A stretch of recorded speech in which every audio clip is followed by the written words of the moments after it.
Bye, Felicia. What you talking about? What you talking about? What you talking about? What you talking about? Linda. Listen. Okay, what? Listen, Linda. Please, I don't have any time for any gossip now. Eh? Yes. Look at you.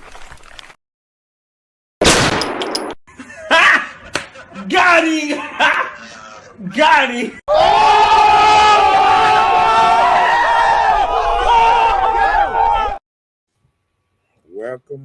Welcome. This is Mr. Know-It-All, and you're here with the lovely Miss Bella. We on Hood Talk. We ready to get this show started. So tell us what's going on and what we talking about tonight. Well, good evening to you, Mr. Know-It-All. Hello, people. Good Thursday, petty Thursday evening to you. But before we get started, don't forget to subscribe to Marcus Honeysucker on YouTube and Mr. Know-It-All on Facebook. And if you want to send him some love, there is the information scrolling across the bottom of the screen. But don't forget to like, share, and subscribe. It doesn't cost a thing. So, hey, we want to talk about tonight. Can we save Jackson? Can we save Jackson? I don't know. I don't know. You know how that old saying go? Sometimes you're too far down the rabbit hole to get back. So I don't know. I just don't know how far we can save it. I don't know. The more I did research on it, the more I got sad and sad. Oh, wow. I just don't know. A lot of people done gave up on Jackson because I'm going to get to the balance because it saddens me just to even start this show off like this. It's your city.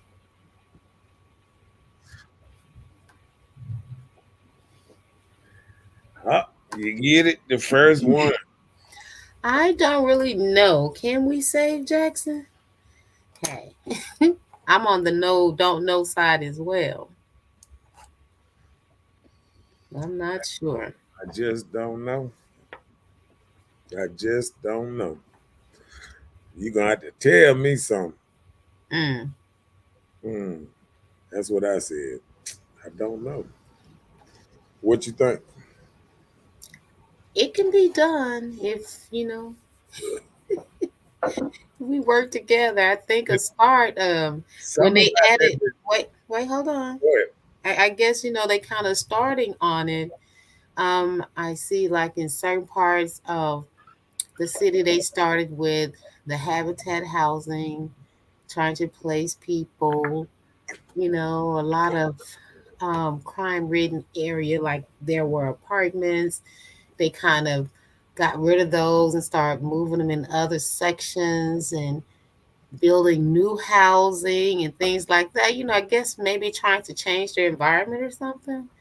But hey, I think it's going to start at home where you start training your children to act better, to do better, even if they start respecting you at home, they wouldn't have a problem respecting outside the home. So it's up to us as people.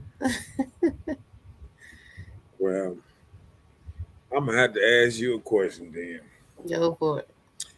What, all these things you say they have done, what part of Jackson has gotten better? I would say the east side. The northeast side has gotten better. Where is that at? The northeast side is on the other side of Bailey and Bailey back towards 55. Bailey back towards 55? Yeah. Talking about like north side back towards 55. Bailey start Yeah, north side back towards 55 on that side of the street. Well, you know, right in that area, that's McDonald's, Wendy's, the little stove down there where somebody just got what that is, that little new little stove by the train tracks. You remember the comedy club over there too, Texaco. where they ran up in him with the with the Well, AR-15. that's just a few crimes. It's not as bad. Um, down Hanging Moss by the old Pizza Hut. And that's where somebody got killed a couple months ago in I that said east. I didn't say the north. That's just north. northeast. I said northeast. So I'm on the northeast side. I You thought- going north, you saying Hanging Moss. Hanging Moss that way on I that asked side you- of North Side Drive, that's north.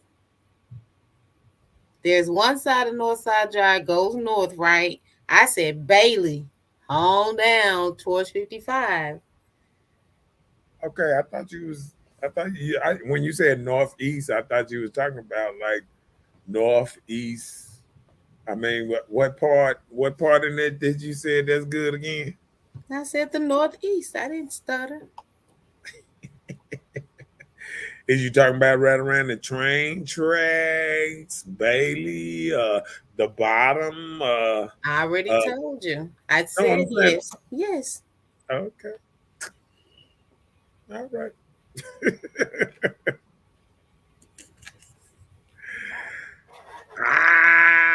Northeast. I got the. I guess.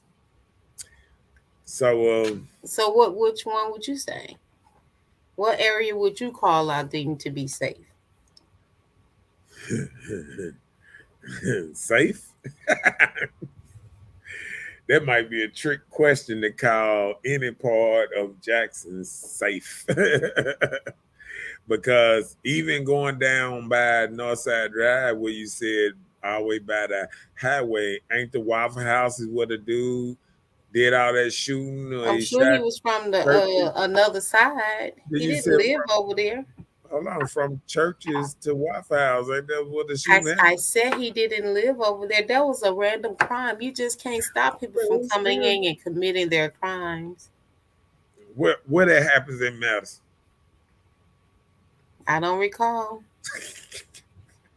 I mean, when we try to make it feel a little better, we got to compare Jackson to another city. Well, that wasn't a comparison. You didn't say compared to what city. You just asked me what part do I feel in the city of Jackson is getting better. Okay. And that's the part you feel like getting better? Yeah. Okay. Well, we are doomed. I'm just saying. I mean, I just feel like when we think about a part of our city that's getting better, even the councilmen that make the most ruckus, some of their council, wards, or the worst around here. So I feel like we keep saying we got a hold on Jackson, but we keep watching, and I think it's a culture. I think it then got to the point that it starts from the top, and I think a lot of times, a lot of our city has a ghetto and a jail mentality. You know what I'm saying? Yeah. I think everybody got, everybody thinking about pants hanging down. Even when I go and I look at, people working, even at their job, when I see, if I see a UPS person with their pants hanging down, or a garbage person with their pants hanging down. Have you seen it? Yeah, I've been seeing it. And I just think the culture, this hard type culture that everybody got, this gangster culture, it's not gonna last. It's just like we walking around, and this ain't nothing but a modern day wild, wild west. Lawlessness. Lawlessness. Don't nobody care about no law. And the same Northside Jab you talking about, I can sit there on the corner with you. And I can sit there on the corner with you and watch people run lights, run around, people drive fast. I mean, go shoot 80 down a 35 mile per hour street. I mean, it's lawless. But I'm saying I understand that. So can you you're blaming the city on everybody's actions? I got to blame everybody because I don't even think, I see Capitol Police then came on a little serious tip, but I don't think JPD is serious when it comes to killing crime, because I feel like this here, you got to take the strengths off the police officers. And when these jokers acting a fool, driving 80 mile per hour, won't stop, give them the right to go and chase them, charge them with every crime that every light they ran, every felony they did by running, and go and throw their ass away. Get them for them running all through the streets thinking they can just do this and laugh and this and that. Once you catch them, and once they run in a ditch or run into a pole or whatever, you get them. They 5 to 10 years, and you say, "Ha ha!" You laugh at that, player. I mean, that's what we just about got to. I think it got to the point where we want to be fair to our children, but we being unfair to everybody who is following by the rules.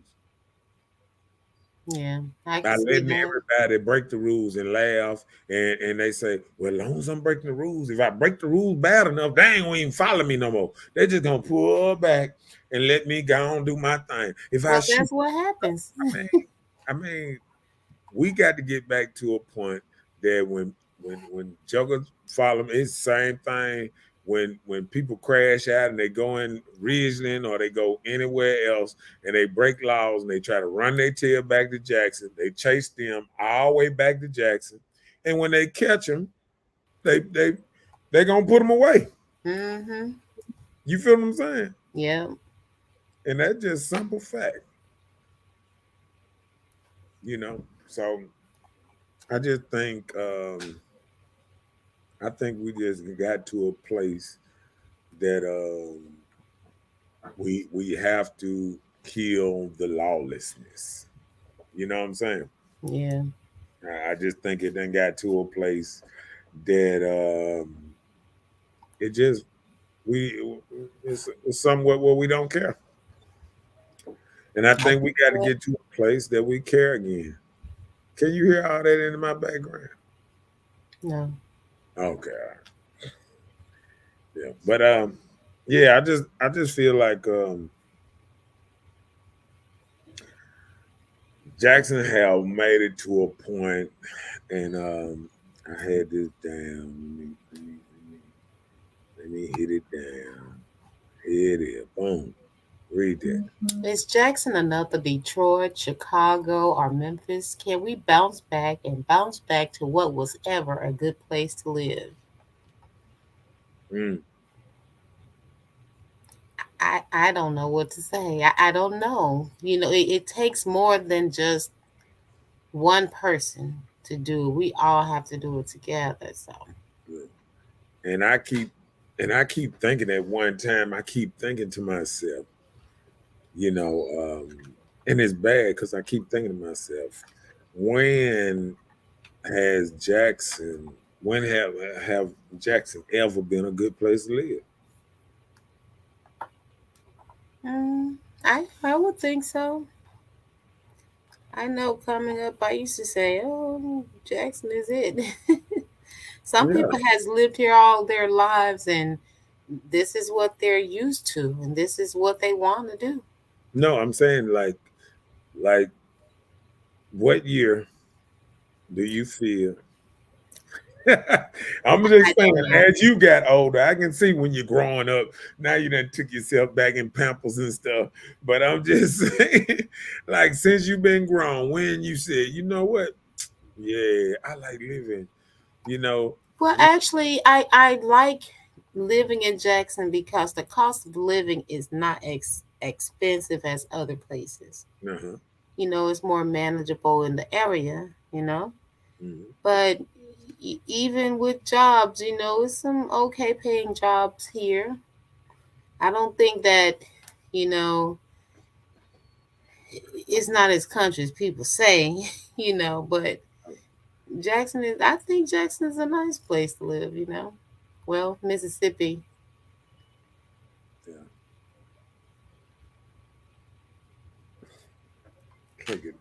Look at Ruben. He is starting it up.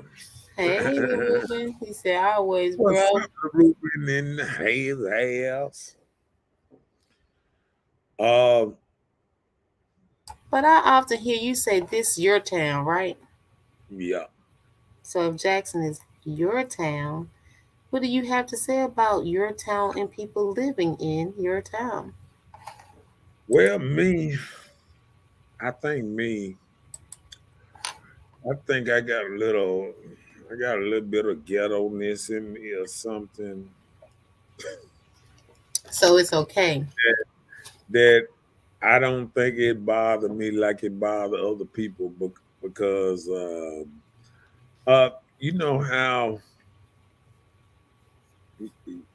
how salamander and and um Iguana. and you can kind of adapt, change your colors to every situation. I Oh, you think can do that. I think I done stayed everywhere in Jackson, Mississippi, so I feel like I can adapt to every situation. Oh, okay. And LaRuben, you know, What is for that? A bikers club? for for yeah for um I don't understand this whole. I keep telling you about this North Side thing. I done stayed all over Jackson. I done stayed in every neighborhood in Jackson. So I can't sit here and say I'm a North Side dude or South Side dude or East Side dude So or you are whatever. outside. I'm on all sides. I know people in every neighborhood in Jackson.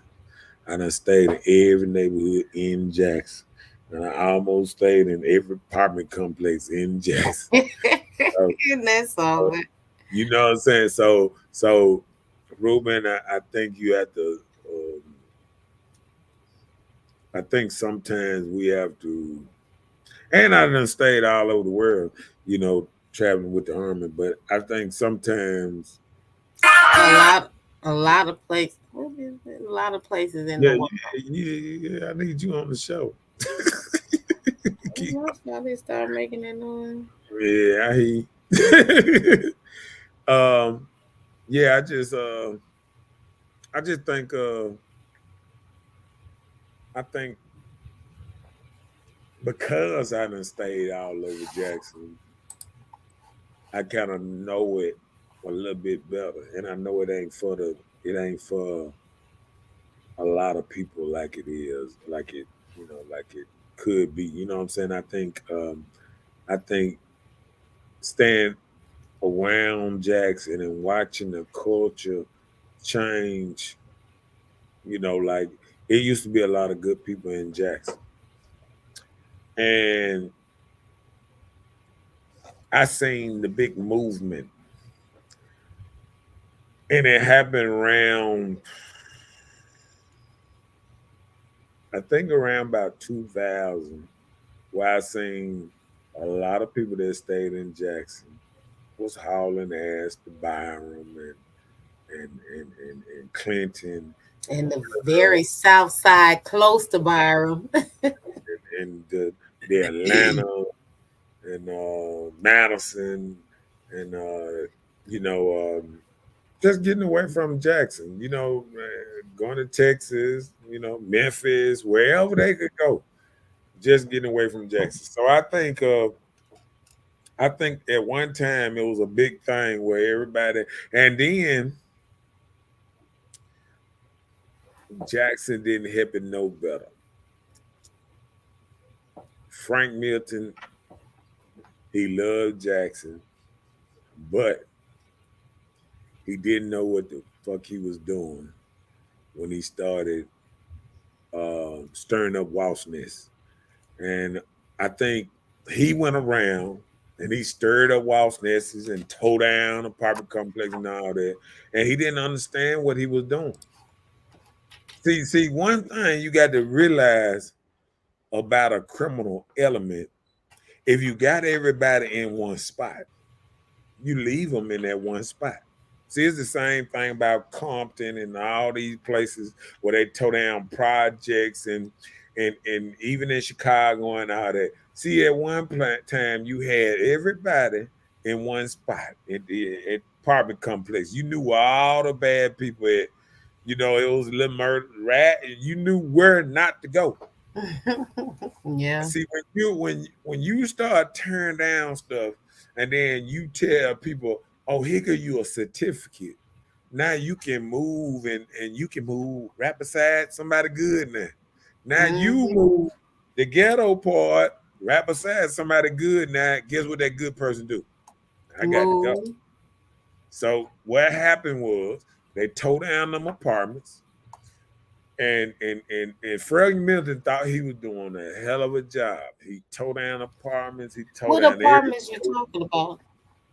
He tore down Maple Street apartments. Maple Street apartments. Okay. They Maple Street apartments. A lot of apartments around Maple Street, all the way around that area.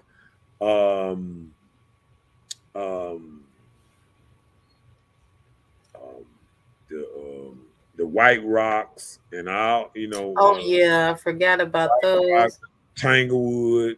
It was certain. Yeah, Tanglewood. What was that? Behind the Metro Center. It was certain apartments, that it was known that, bad people might be over this way, but bad people can get along with other bad people. You understand what I'm saying? So where is considered the worst apartment now? Probably I say that on the crime, I would think maybe Rebelwood or something. I mean, no, I'm just saying because I hear about them all the time, Rebelwood but see, I'm gonna tell you,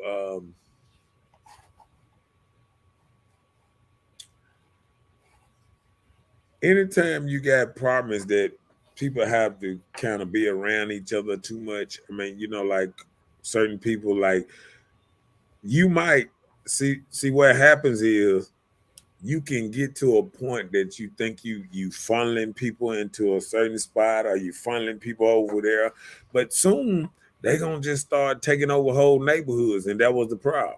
You know what I'm saying? People start taking over neighborhoods. Let me catch up on some of these comments. What's up, Chelsea in his house? Hey, Chelsea. Happy Tuesday.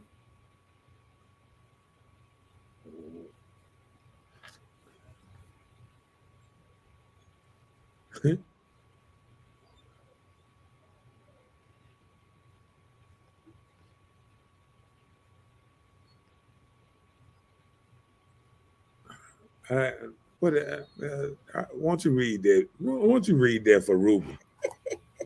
Won't you read that for Ruben? Where you went, okay. Where you went to, ain't that where you from? Or what school you went to, isn't that where you from? Okay, well, so as we saying, the first school you went to, hell, if it go to first school I went to, then Is that what I'm from? You know what I'm saying? So that we can play them little school games. Oh, so if I you go mean, but to a certain regardless, even where you from, it doesn't define you in your adult life if that's babe, not where you're living. I thought where you were born at where you from. No, it's where you came from. Your parents. No, I'm saying where you come from. Like if you born and they take you back to your home, ain't that's where you from? Ain't that's Yep. your neighborhood you from? Mm-hmm. So I mean, it just tripped me out how Ruben, you can try to make somebody be from somewhere because you remember them from a school. I know dudes that went to 6 schools in 6 years. Which school are they from? You know what I'm saying? Like, where are they from? If somebody move and they move here and move there, where are they from? If you stay here for 5 years, but you stay over here for 15, where are you from? You feel what I'm saying? Mm-hmm. So I think like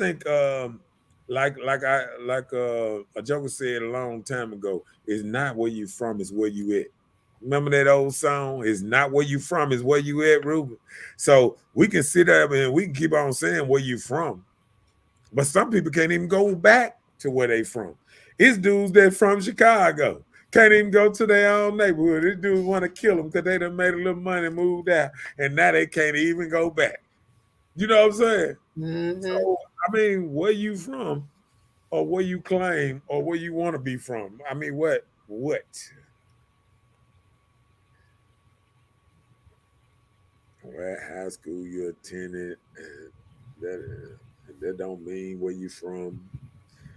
I mean, what about your elementary? What about your kindergarten? What about your babysitter? What about your preschool?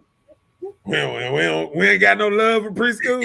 Hey, preschool, where you from? Right. That's when you start learning your codes and letters, isn't it? Hey, carry you went to, nigga. Let me do you like that. He said, when you was 9 or 10 years old, where did you stay? What did you stay? So if you somewhere at 9 or 10, is that where you from? Because I know people that moved somewhere at 9 and moved at 10. Yeah, I know people. Listen, you don't even understand how people move around in this city because they spend what to say, a lease. They've spent a lease in one school system and they go to another school system. So that means where they from? Nah, player. Nah, see, you got to do a little better than that, man. You got to do a little better than that, man. See, let me tell you something, Ruben. I'm gonna tell you this, and I'm gonna leave it like that because I ain't gonna go back and forth with you with this us, bruh, and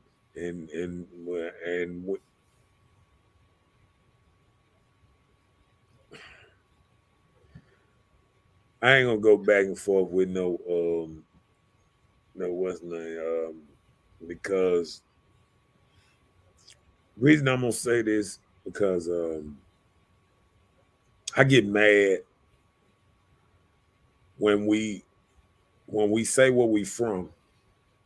Are we from the north side? Are we this side? But we ain't talking about the city. See, that's when you ain't talking about the city. See, you talking about a neighborhood. You talking about a school. You thinking you better than somebody else. Man, Ruben, stop that bullshit, man.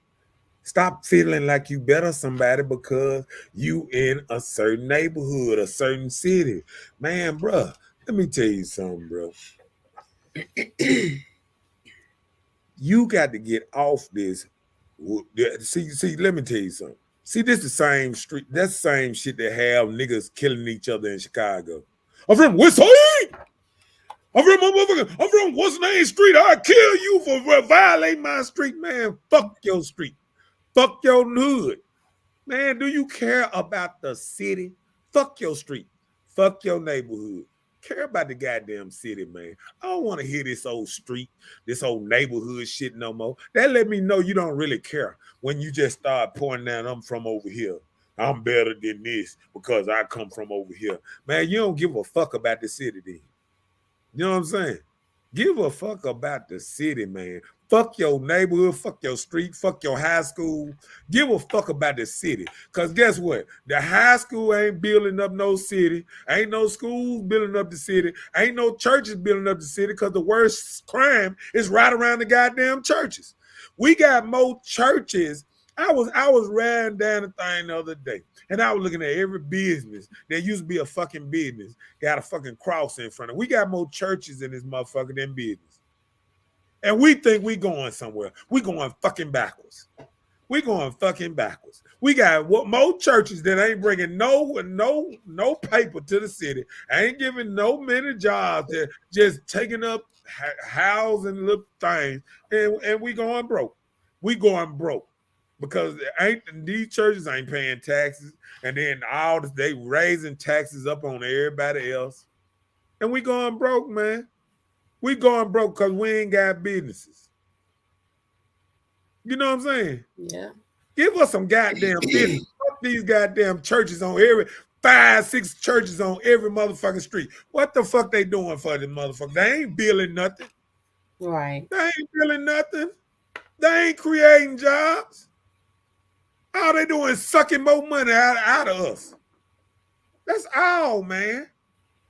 If they was building, if these churches were building and having some that are now. It's some that are. I understand. But guess what? Sometimes, just like I told you the thing yesterday, when you got a bunch of, when I was talking about the snakes coming down and everybody running and getting them a church and everybody was, man, why people ain't gathering and filling up one big church and making stuff happen? That tell you how separate we is. When you got 5, 6, 7 churches on one street and you got 4, 5 people in each church, that tell you how separated people is. That tell you how untogether we are. You know what I'm saying? Because they bringing pay. Let me tell you something. Do you really know your pastor? Did you grow up with your pastor? Do you know your pastor is your pastor from another damn state? That means it's a business. That ain't no goddamn church that come from here. That's a business. When you don't even know your pastor, that's our pastor for 2 years. That ain't no church. That's a business. They running a business in your neighborhood, and you ain't making no money off that business. They sucking money out the business. Because all they doing is telling you what you want to hear. They don't tell you what you need to hear. They telling you what you want to hear. You know what I'm saying? Yeah. Tell me what I need to hear. They don't do that in church no more. They tell you just what you want to hear. As long as you put money in that plate, they're going to tell you exactly what you want to hear. I got a lot of single mothers. Oh, y'all don't need no man. Oh, you can do it by yourself. See, God is all you need. God is all you need. That's what they're going to say. Keep giving it to God, and he's going to carry you through. And you know what they're going to do? And now and then they're going to pay a couple bills. Hey, you about to get thrown out, they're going to pay a couple bills, and then they're going to say, yeah, give it to God. Yeah. So, building 7 churches on every street. If you go down each street in Jackson, especially a major street, count the churches on down every street. Every major street. Now, I bet you come up with at least 7. At least 7. You might come up with 10. Count churches up and down Northside Drive. How many churches you think on Northside Drive just off the top of your head? And I'm talking about the whole Northside Drive, going all the way to Clinton. How many churches you think on Northside Drive? I'm just going to get just that one right there. And then give me all the way down Bailey. I know it's about, maybe I'll say roughly 10. And that's all I'm trying to say. It ain't I'm trying to down churches. What I'm trying to say is I want businesses. Why churches got to be business at? Churches don't even look like churches now. Now churches chicken. If they close down, it can be a church. Now the grocery store closed down, it can be a church. Now why is we turning everything into a church? You feel what I'm saying? That's all I'm saying. We got these, what they say, these markets. Markets, the strip malls. Why we got 2-3 churches in strip malls? They don't do that over there in the Madison and all them things. They ain't got all these churches in the strip malls. They got churches being churches. They ain't got churches in the strip mall. Ace Hardware church in the dollar store. Come on, man. Man, why they do that at? You know what I'm saying? I'm just saying, man, we got to do better on how we doing it like that. You know, I don't mean to get out subject like that, but you know, what's up, Shawanda in his house? Hello, Shawanda.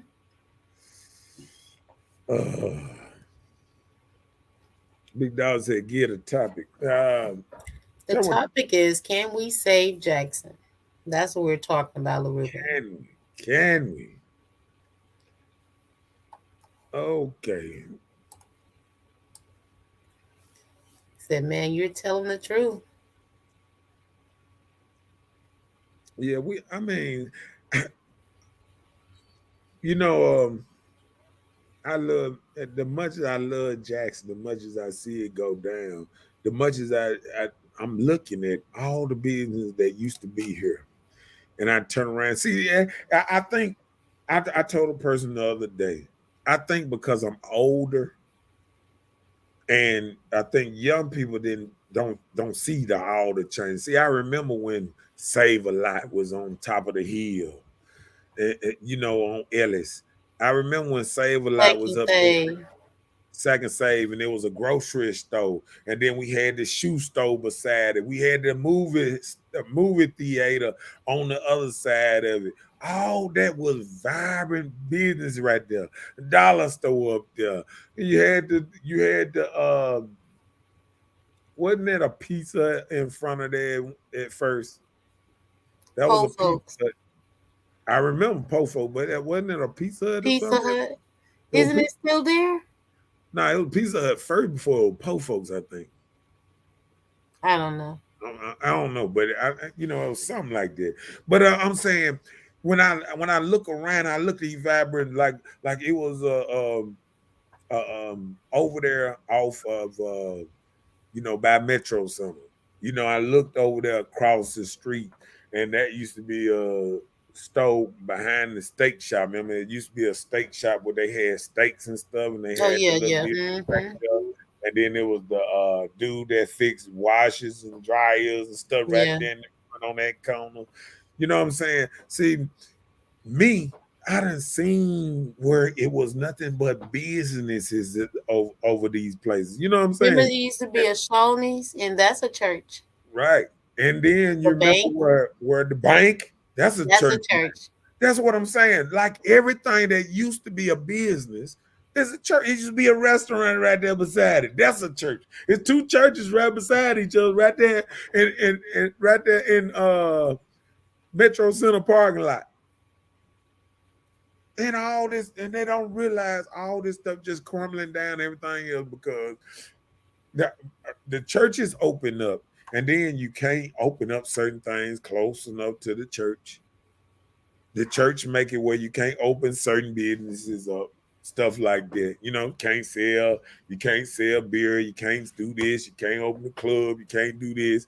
I mean, there's so much stuff that just because the church there, you can't even do 100 feet from it, 1,000 feet from it, and all that. You know what I'm saying? Mm-hmm. So churches shut down businesses. They don't open up business. They shut down. When a church open, anything close to it, they do have the things they used to do, especially if they run, you know, if they not Godfathering. You know what I'm saying? Yeah. I mean, it's the same thing on Mega Evans. A couple places wasn't there. They opened a couple churches right next door to it. The store can't sell no beer. The other the club cross. So you think that store next to that church on Mega Evans, they can't sell? No, they can't. Beer? They can't. They can't sell beer no more because because once they lost their license, they can't get it back because it's the church right there. Oh. You know what I'm saying? That's just how it rock. You know what I'm saying? That's just how churches rock. When churches get somewhere, just like when that was a hair place, a hair store right there going up Watkins across from Lakeover. And that was a hair place right there. Watkins. A hair place and across the street beside the apartments. And that's a church now. Beside the apartments right there. Right across from Lake Haco. Okay. Yeah, on Watkins. On Watkins. Yeah, the little church right there. That little sketch, little mark, there used to be a couple of businesses right there. That's a church, and then it shut down all that because only time it's open is, a couple of days of the week, a couple of hours in the day of the week, and then the rest of the time it's shut down. It's not vibrant.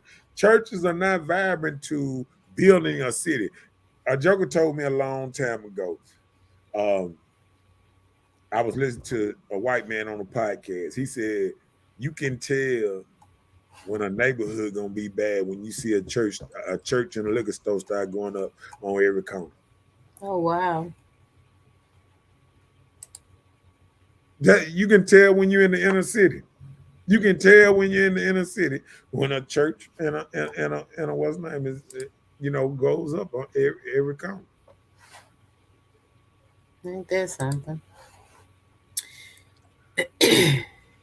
Big dog, I can't do this.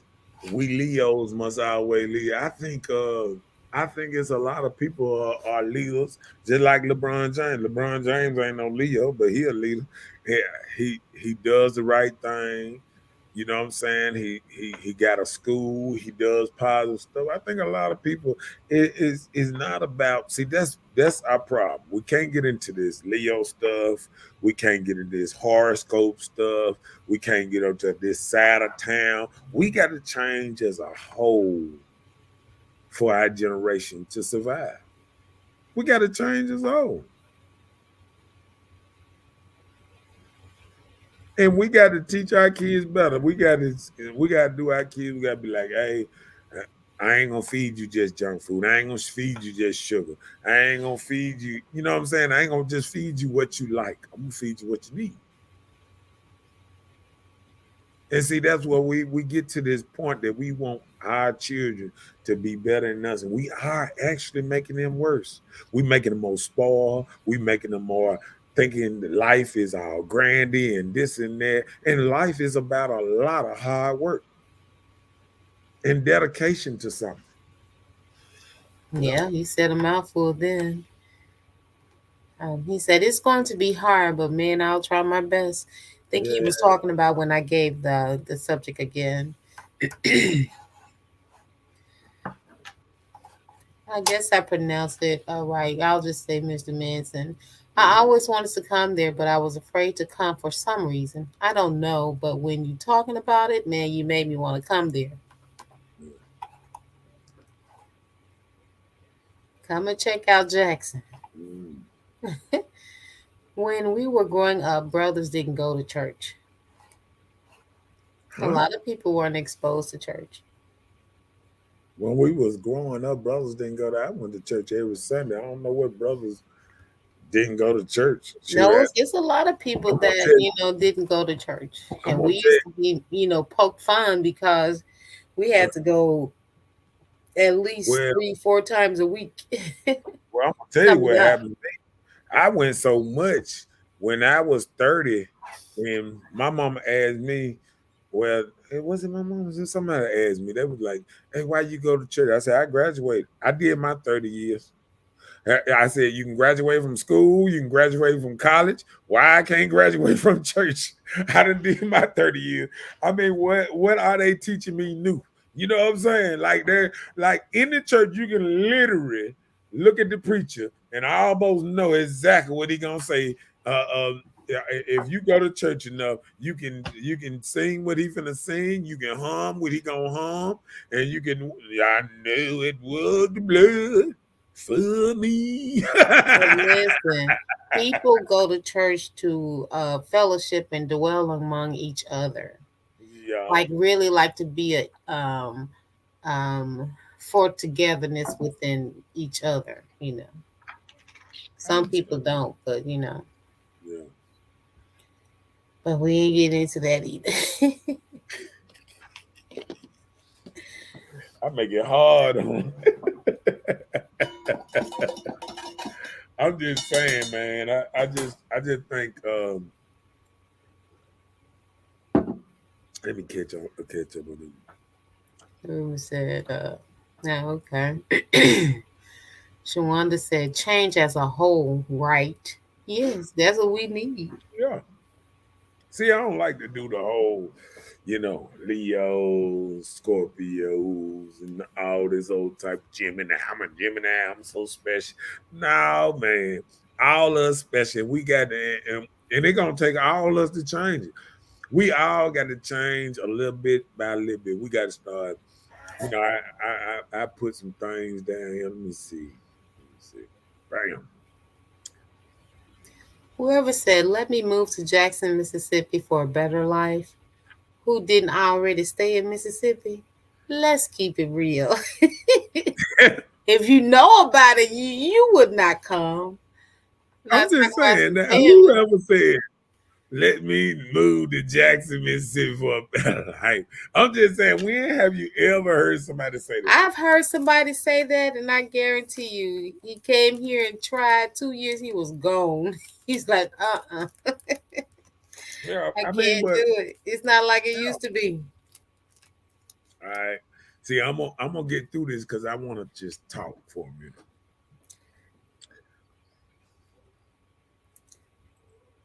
Read that one. I'm sorry, I didn't know you had changed. Okay, so what year was Jackson a great place to live? Why we can't see how bad we are raising our kids?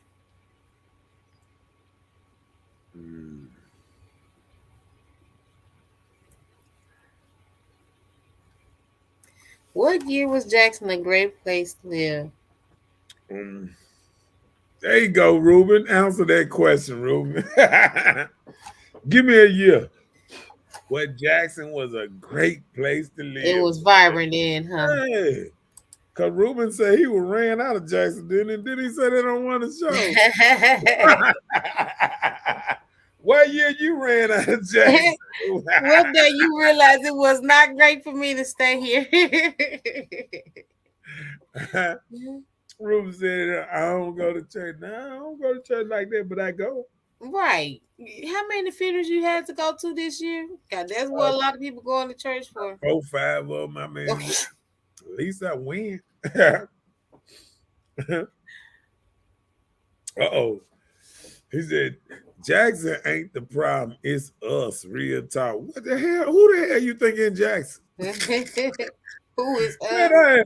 Why would you say Jackson ain't the problem, but we the one live in well, my bad. You don't live in Jackson. I do live in Jackson. I see it all the time. See, when the night, you remember how they say when the lights go off? You remember when back in the day when you were young, and they said you better be in the house when the street lights come on. Mm-hmm. So when the street lights come on, Jackson, Ruben ain't in Jackson. When the street lights come on, you ain't in Jackson, player. You in a whole different city, man. Right. Talk about real talk. Jeff said, "Church ain't the problem. Come on, man. If anything, the Bible is the only thing that explains why, how, and where."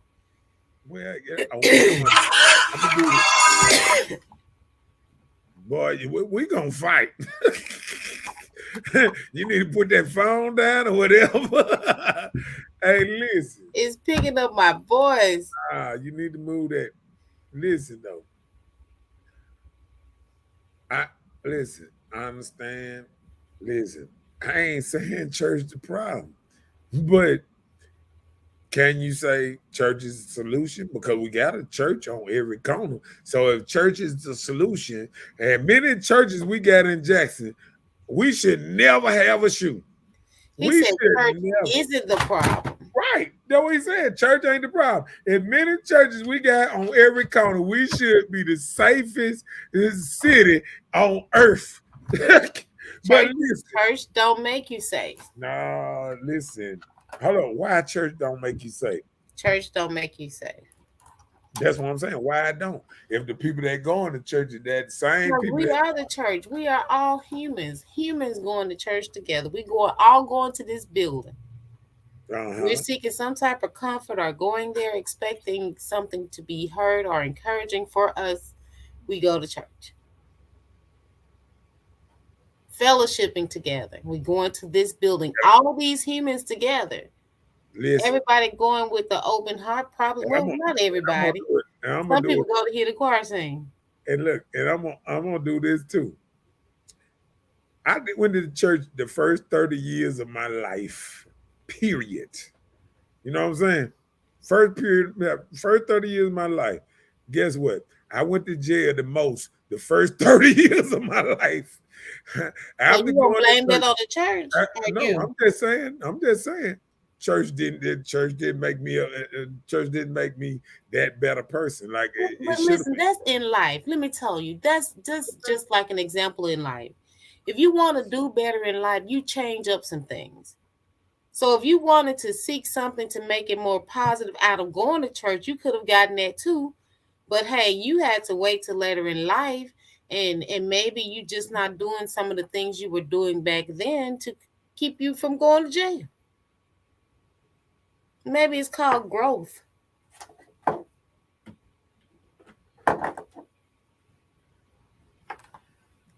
If you're right, why do we have the same problem? What you think he talking about? If I'm right about what? I don't know. He said, "Sis, ask him the church name, the pastor, watch his reaction." Huh? What are you talking about? You know your church name? Yeah, I know my church name. Okay, you know your church pastor name? Yeah, I know the church pastor name. Okay. That don't mean look. But you don't have to call it out on here. I don't do that. I do that. See, I'm not no snitch, Ruben. Remember, you told me you'll tell on Joker. You told me you'll snitch. See, call it. You want somebody to snitch on somebody. You call names out on the podcast. I told you from day one, I don't call people names out like that. And I'm not calling my church name out, and I ain't calling my pastor name out. I don't do them type of things, sir. So, hey, I'm still a member of the church. I still pay my dues. But go to church is two different things. You know what I'm saying? Jeff said, we got more police than churches. So what does that mean? Well, in Jackson, no, we have more churches than police. Until Capitol Police stepped in. Now we probably got some help. Baby. Right. Hold on, I'm gonna do this because you can't add Capitol Police to our police department now. So you trying to tell me? That's why Capitol came. No, I'm gonna tell him. So you trying to tell me it ain't more churches. Okay, look, let's do this. Let's think of a short street. Okay, let's think of Ellis Avenue between by the zoo, whatever that street called. Is that Ellis too? Okay, we're gonna start by the zoo. Yeah. And we're gonna go all the way to just Lynch Street. Let's go to Bullet. Let's go to Bullet all the way out. Bullet where? Out where? All the way out to Beverly, all the way out. That's Ellis, all the way up. Beverly, all the way out. Go ahead. Okay, so first by the zoo, there's a church. But it burned down now. Right. Okay, that was an apartment building. They converted the apartment complex into a church. That's right. One. Right. Going down. There's two at Ellis and Robinson. Right. Okay. Right. So we just saying on Ellis, but right there by Ellis, by Hardy Middle School, there's like 2 churches right there in the next block. Do we Yeah. count those? We just stand on Ellis. And that place that was what there was, a tie shop or something. I think they turned that to a church right there. Wait a minute now. Yeah. And it's Lord. look, that tie shop is a church. It's a church on what Jane right behind it. That's what I'm saying. It's 2 right there. Listen, I'm going a block off all these streets too. Yeah. We got to go a block in. Because see, some of these churches, they not on right there on the main street, but they're right behind the store. It's on the main street. A block in the neighborhood, right there in the neighborhood somewhere. So go a block in. Cause look, behind that it's 2 churches. Yeah. On Jane Street. I mean, that ain't Jane Street. That street that run down behind it. That's what I'm saying. It's just adjacent to Ellis. It's just 1 block. But you can see it from the side of the school. Yeah. Right there. That first street. Yeah. Yeah. So that's 2, 3, 4. Ellis and Robin 5. Yeah. On up. Cause it's 2 right there and them it's 1 behind that store. Behind that store right there. You know okay, right there, Lynch Street and Ellis. Lynch Street. Lynch Street and Ellis. Behind that store on the right hand side is a church right there beside that hair store. Stop it. Yeah. There's a church right there beside the hair store. I know and then it's a church right by the bowling alley. I know the preacher that do. Yep. And it's a church by the bowling. See, we're going right there in there. You feel what I'm saying? And it's another church on down there, but I'm steady going up Ellis. And then it's a church right there in that mark. In that little mark right there. That's true, Mom. Where the Family Dollar at. It was a church right there somewhere. Oh, I don't know about that one. No. Then go to the big church that was the grocery store. Right. Then there's one across the street from that. Okay. Yeah. Then there's one block to the right. Yeah. And then we go right in, like we were talking about right in. That's what I'm saying. Yeah. I mean, all we saying is it is a lot of churches going down every street, every main street. It's a lot of churches. And then when you think about right in the neighborhoods, right off them streets, it's churches all in them neighborhoods, all at there. What a business is it? I bet you can't name every neighborhood and tell me it's more business than churches. I'm just saying. Let me see. We got past that. Okay. He said, "You snitching, bro, if you tell what church you go to." Right. That's snitching. Snitching is telling. See, that's what you don't understand. Snitching is telling because somebody asking you. See, you asking me, I'm live. Hey man, what church you see that stuff? See, sometimes the room got to know some things ain't made for the public. Some things made for private. When you put your private business in public, see, that's what I don't respect about certain things. Like certain things, people try to make their business, their personal business, private. Then they get mad when people don't agree on what they doing in their private life. Don't make your private business public. The first thing somebody do, get on here, oh, that nigga, he ain't no damn good. He bust me in my lip and did. Why are you telling your business online? Why? You want sympathy? Because you're looking for something. Because if anything, just tell the police or tell your mama, daddy, or your brother what's name. Now somebody go and hurt the dude. The first thing they gonna say, she was just talking about the dude. This and that. All of a sudden now he hurt. We know who did that. Oh, God, it did to him. Because that's what people are looking for, help. When you run online and you start telling folks your business, you're looking for help. Go ahead. Jeff say, I agree that I'm not impressed with churches now because none really want to help. Most only want to get rich to make people feel good. Right. And see, that's all I'm saying about it. Like I'm gonna tell you, Jeff, and this my whole thing about that. I remember when churches was the backbone of everything. You know what I'm saying? Like, I remember when Martin Luther King and all that, when people went to church, they went to strategize by getting out of poverty, by going on strikes, by doing stuff, you know, like coming together. They used to talk about real stuff in church. You know what I'm saying?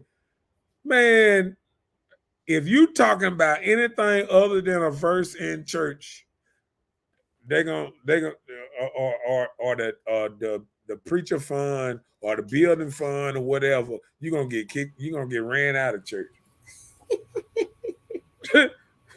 I'm just telling the truth. If you talk about anything else but building or what's name, just like the mayor, he went to the church, they had a meeting in the church. Okay, I thought the churches don't supposed to be political in the first place, right? That's against the church rules, the 503 bill, right? They don't even supposed to be about political in most of these churches, right? You got churches that you got pastors and politicians in there together. And we all know politicians supposed to be crooked ever since we all know them from an early age. So why politicians, even on the show, you watch Ghost and you watch the politician, you watch Councilman Tate, and all he do is talk about, well, with a good contribution, I can make something happen. You know what I'm saying? Like, we don't even understand when you have churches and churches don't even supposed to get in with politicians. They don't supposed to be politics. They don't even supposed to be talking about who should be mayor and all that. Preachers shouldn't even be running for office. How you gonna be impartial, and doing God's work when you holding an office? You feel what I'm saying? How can you be partial to everybody when you running the office and you being partial to certain people now because you were running the office? So that means you got to do this, you got to do it. That ain't what church was made for. And that ain't what pastor was made for. Pastor wasn't made to be politicians. These people running for politics because somebody coming in saying, oh, you know what? If you ran, I would vote for you, pastor. That's why they running. They ain't running because they want to run or they got some great ideas or they gonna change the city around. What preacher or who changed the city around? What mayor changed the city around? Because I don't want to hear about no dang shit. Because that's what everybody keep going back to. Dang. I want to hear what mayor changed the city around. You can't change the city around because the city ain't got no money. And the city ain't got no money because black people won't stick together. That's when Bernie Mac told that joke. He said he had talked to God, and he said the white man, Chinese man, and something. They said, "Oh, nah, Bernie, you ain't gonna get up in there." And you know what I'm saying? And then he said, "But you talk to God and you give him a question that he can't answer, and then he'll let you up in there." And he said he went to God and he whispered in God's ear, and then God sat back and he said, "Open the gates." And he said he walked in there and he was walking into what's name. And then the white man said, "No, what happened? How you get in here? How you get into heaven?" And he said, he asked God, he said, "God, what did what did Bernie say to get into heaven?" And he said the question he asked, he said, he asked me when black people gonna ever stick together. Oh, wow. And even God don't know. He opened the gates. Go on, get up in there, player. Even he didn't know. You know what I'm saying? So I'm telling you, we sit here and we sit up there. We know black people ain't never been able to get together. You always put the light-skinned person against dark-skinned person, the North, Jackson person gets the West Jackson person, the South Side person gets the other person. Oh, we clicking about schools, we clicking about what's not. Oh, I'm 833. Oh, I'm 601. I'm all these motherfucking one-sided things. But guess what? We ain't together. That's one thing they can give us. We not together. Because if we were together, we wouldn't be talking about a neighborhood, a street, or this and that. We'll be talking about Jackson. We wouldn't be talking about this street, that street, and my church is better than your church. My school is better than your school. See, see, and guess what? And if you're truly God's children, wouldn't you want people to be together? You wouldn't be pointing out streets and stuff like that. You know what I'm saying? See, when you God's children, you don't think you better than everybody else. Oh, of course not. You know what I'm saying? But that ain't what I get out of here when I'm listening to it. I'm listening to some church folks and they claim the church and this and that, and they say, "Oh, we better than y'all." I'm just saying. Let's get you. Why your church is secret, Levi? Oh Lord have mercy. Help me stop killing in Jackson. I need your help. All praises. Okay, well, let me tell you something. What city did you ever stop? Hold on. What inner city did you ever seen they stop killing it? And I wait. You just tell me what city, what major city, a black major city that you ever seen somebody stop the killing. Come on, man. Let's stop it, man. It's the wild west. Once you get to the inner city and it's black, and it's full of black folks, it's the wild west. So you sitting up there talking about help stop the killing in Jackson. First, you got to be here to stop it. You don't even stay in Jackson talking about stop it. Where you sleeping at right now? I don't think you're in Jackson. Jill said, but it's unfair to pick on churches and not speak on politics, law enforcement, and other religions, fractions, and etc. I'm picking on all of them. I just talked about the politicians and the churches. They shouldn't be together. Okay, I talked about our JPD not stepping up and doing their job like that. I talked about that earlier, about them not chasing these people and putting them in jail, bagging off of them. Remember, I talked about that. And then saying other religions, I haven't named any religion. I haven't named, I said churches, but churches is all religions. I haven't named one religion. I haven't said nothing about damn religion on here. So you can't say I'm pitching on a religion because I never said no religion, no names of a religion or nothing. I didn't even though I might say that, the Bible, all religions use a certain kind of Bible. So, hey, I mean, that part. So, I'm not being unfair. Okay. And Ruben said, we're talking about our city, Hood Talk. Our city. Okay. I need to see your driver's license. I got to see your driver's license, dude. Well, okay. Since you talking all that mess about what's name, tell me what's your address on your driver's license, Ruben. You want to come up on here and show your driver's license? I show my driver's license. You show your driver's license. Okay. Save the people first. Jackson. All right.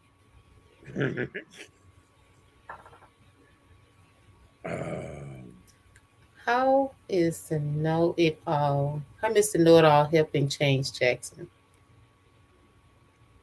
First, by being present and talking about changing Jackson and what's the name. I understand. Yeah, I understand. You get up in this thing and you sit up there and you put your eye in the camera and you talk about all this good stuff about changing Jackson, whatever. But where is that change in Jackson? Where you changing Jackson at? Because I got a community center. Where your community center at, LaRuben? Where you changing Jackson at? See, one thing about it, you don't know much. You think you know a lot about everybody around you, but you ain't even seen me in 30 years. So it's easy to tell a joker how you know him and all this stuff and oh, bro, this and bro that. You ain't seen me, bro. What year you seen me? Name the year that you seen me face to face. Name that year. And oh man, he said I'm throwing gas now. No, player, don't do it like that. I'm just saying. Tell me when you see me. I ain't moved out of Jackson. I'm staying in Jackson all my life. And I think that give me the right to be able to talk about it. Because I ain't ran nowhere. And everybody that be around me know I love Jackson. They know I tell people I tell people that I started people on air fryers. I started people on stop using grease. I stopped people from the Kool-Aid. I stopped people trying to stop people from doing sugar. I'm just saying. So I'm just saying, man. Sometimes you got to feel, you got to realize, you got to say, I've been here. I grew here. And I ain't flew nowhere. I ain't been nowhere. I'm still here, bro. You know what I'm saying? So it's easy for somebody that ain't here to talk about the people that is here. That's just like when I go online and I hear these people making things about Jackson. Oh, that's the poet city and the potholes and all that. But then you're gonna tell me the man that stay here in the city running over the potholes can't talk about the potholes, can't talk about the city, can't talk about how bad my city is.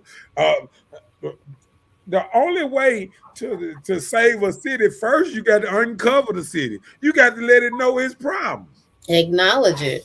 That's how you recover from anything. If you don't acknowledge you got a problem, you can't solve it. And see what you saying in so many words. I ask Ruben all the time, what idea you got to save the city instead of talking about it? Yeah. That's how it be. A lot of people talk about it or just act like it's not happening and just become adapting to the situation. Like just like the other day, I saw on social media, there was a killing, right? And so people out here just looking at this killing that has taken place, and the children are out there just playing like it was nothing. Yeah. So many things has become common till people are not even acknowledging it, recognizing, keeping, not exposing children to a lot of things. So by the time they get older, you know, it is what it is, you know. Mm-hmm. Yeah. Oh, wow. All right now. Yeah. Ruben said, real talk, ditto, brother. He said, but I told you the truth and you know it.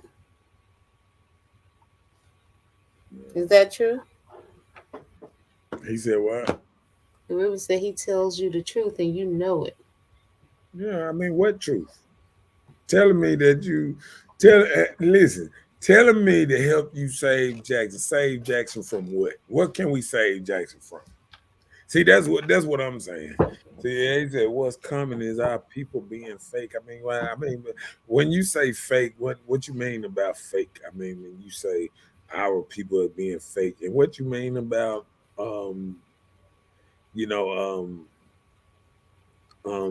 you telling me the truth. Now, I mean, only thing I can go back up here and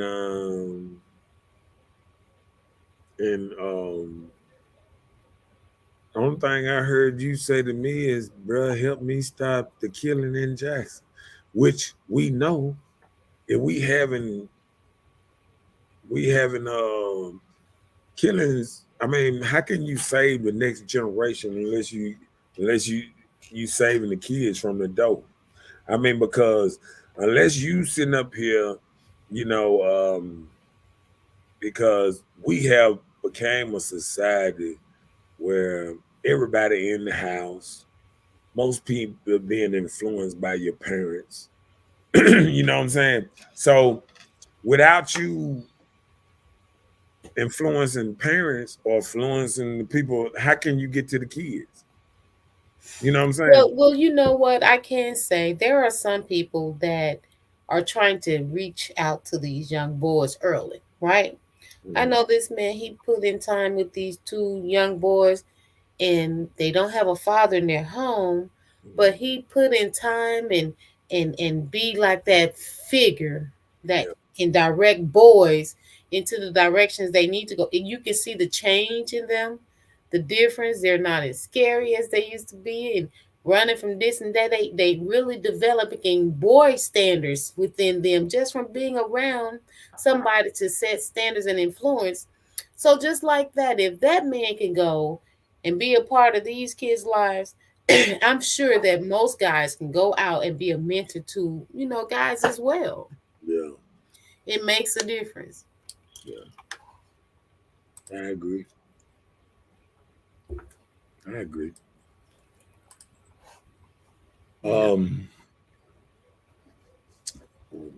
last battle on this thing anyway. But we're gonna talk about that. We're gonna ride this thing in the ground with that one. Read that. Why, oh why should anyone care about Jackson, Mississippi?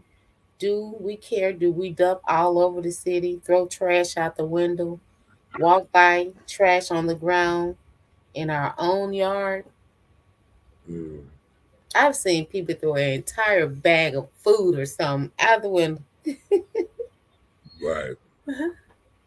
When you get home, you have a garbage bin. Just put it in there. And then look, I was riding Beasley Road. The area in which I was going in is kind of like a secluded area. It leads into businesses.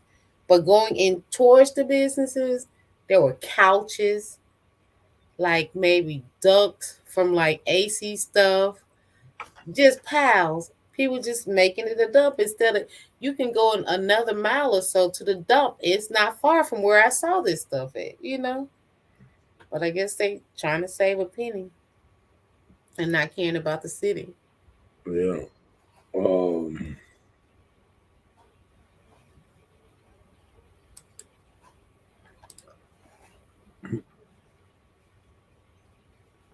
So I guess he talking about what you just said. So you think, so you lie. What do you mean by that?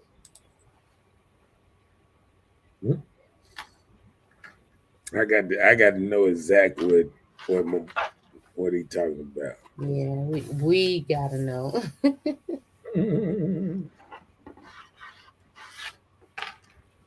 Yeah.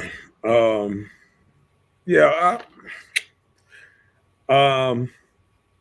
I just think we got to do a better job at really gathering up our city, really caring about our city in a kind of way. I don't think we really truly, care, because I think, like we say, he said, what do you do different? I think I pick up the paper. I think you got to walk a certain kind of walk. You got to let people.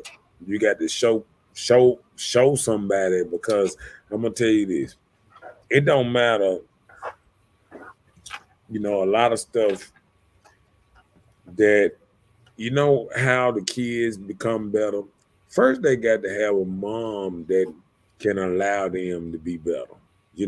That can show a certain kind of role model. So first thing they got to see that, a positive role model. You know what I'm saying? Yeah. And then a man can come in and he can kind of mold them and show some positive stuff on a positive role model type thing. You know what I'm saying? Yeah. Like, I think, like I was telling Ruben the other day, like, you can sit here and you can say, I want to make the city better. But then I watched you on live and I told you about yourself, about you know, drinking your beer and smoking your cigar and all that. And that's the same thing we trying to do to kids. We telling kids, hey, do the right thing. Then we rolling up in front of them. We carrying guns all around them. We blasting ghetto music in front of them. Fuck you, bitch. Fuck you, this. You know what I'm saying? We saying all the right things, but are we doing the right things? You know what I'm saying? Yeah. Like we can say all these right things all we want, but when a joker really see you, are you moving right? Are you moving right when they see you? When a child can see you, will a child watch your video? Like, will a child watch my video and say, okay, he doing this on what's name? He's smoking a blunt, he's smoking a cigarette, he doing this, he doing that. Or would he say, he's trying to tell us better? He's trying to do better. You know what I'm saying? Right. It don't matter what I do, you know, when I go to the club or when I go somewhere else and this and that. But when they see me, when a young child see me, does he see somebody who's trying to do right in front of him? You feel what I'm saying? Right. See, a lot of people talk that talk, but they ain't doing right in front of their child. Mm-hmm. They rolling up in front of them, they cussing in front of them, they doing everything that they don't want their child doing right in front of the child, but want the child to be just opposite of them. Don't make sense. It don't make sense. Yeah. It's like taking a child on a bank robbery and then telling him, nah, don't do this. Right. Close your eye. What? You know what I'm saying? Like, you know, it's like when I see a child and they with their mama and the mama go to the store and then the child learning how the mama deal with you know, being mad at a person. That's how the child was named, because the mama get in that was named and she get an argument with somebody at the store. She don't handle it maturely and say, okay, can I see your manager? Let me talk to somebody. Let me do this. Or she handle it professional. Or she, bitch, I beat your ass. Or I do it. Which one is you portraying? Right. You feel what I'm saying? Because your child sitting there watching you be as hood as you want to be.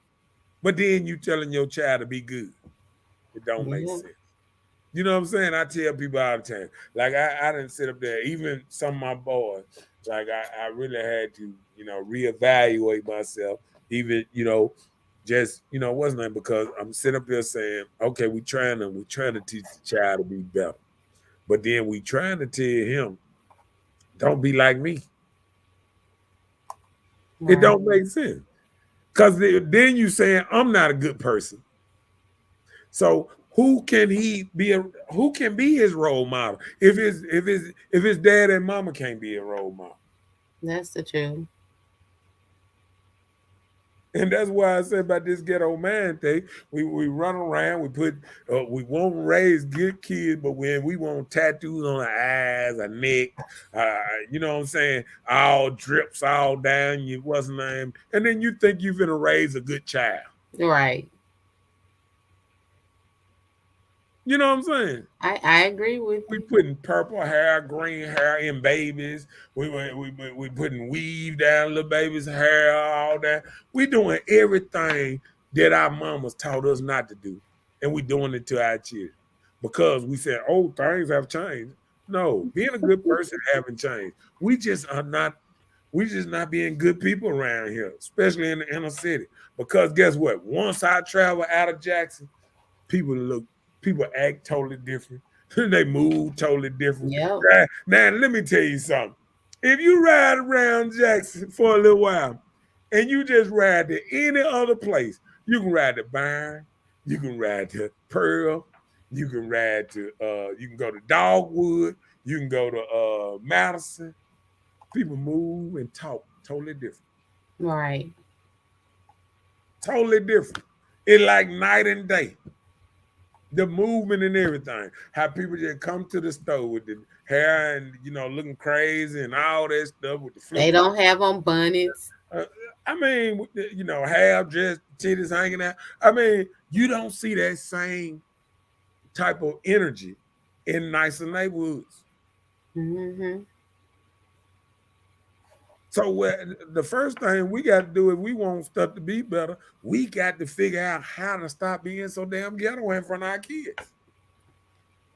Cause just think, like, for instance, if the child get in trouble at school, you see these parents having a disagreement or argument with the teacher or whoever in front of the children. You think they're gonna gain any respect? They're gonna act like you know how their parent acting, or your reaction is gonna be the same for them, you know. What up, Marcus? In there, his house, and he's right. Everybody wanna be ghetto. Why? Why? Why? I don't know. You know what I'm saying? Why everybody want to be ghetto? I do not know. I don't either. Yeah. Yeah. And I just don't understand why. So I just think we all got to if we want better kids, we got to be better people. Yeah, set better example. We set up there, we look around and we watch. One thing that people can say sometimes, you know how they say a picture says 1,000 words? Yeah. Most of the time, a good man can look through your pictures and know he don't want nothing to do with you. Yeah. You know what I'm saying? Like women, they look through men pictures and can say, I don't want nothing to do with this dude. You know what I'm saying? Like if you go through a man picture and you see him with guns hanging out, he got money all across his face, and you thinking this a good man for you, then you highly mistaken. You know what I'm saying? Yeah. And that's what we doing. We sit up here acting ghetto as hell, but then we thinking our children ain't gonna be ghetto. We thinking our children ain't gonna go out here and get killed. Because that's the whole thing. Once you give them a ghetto mindset, what can they do? Don't act ghetto. They're gonna be ghetto. Mm-hmm. They're gonna act street. When you sit up there and you watch your child sitting around out here with guns, hanging out and acting all kind of wild and this and that, I mean, if you don't say nothing to them, who will? Right. You know what I'm saying? Yeah. And I said to myself, I tried my best, raise my child the best I can.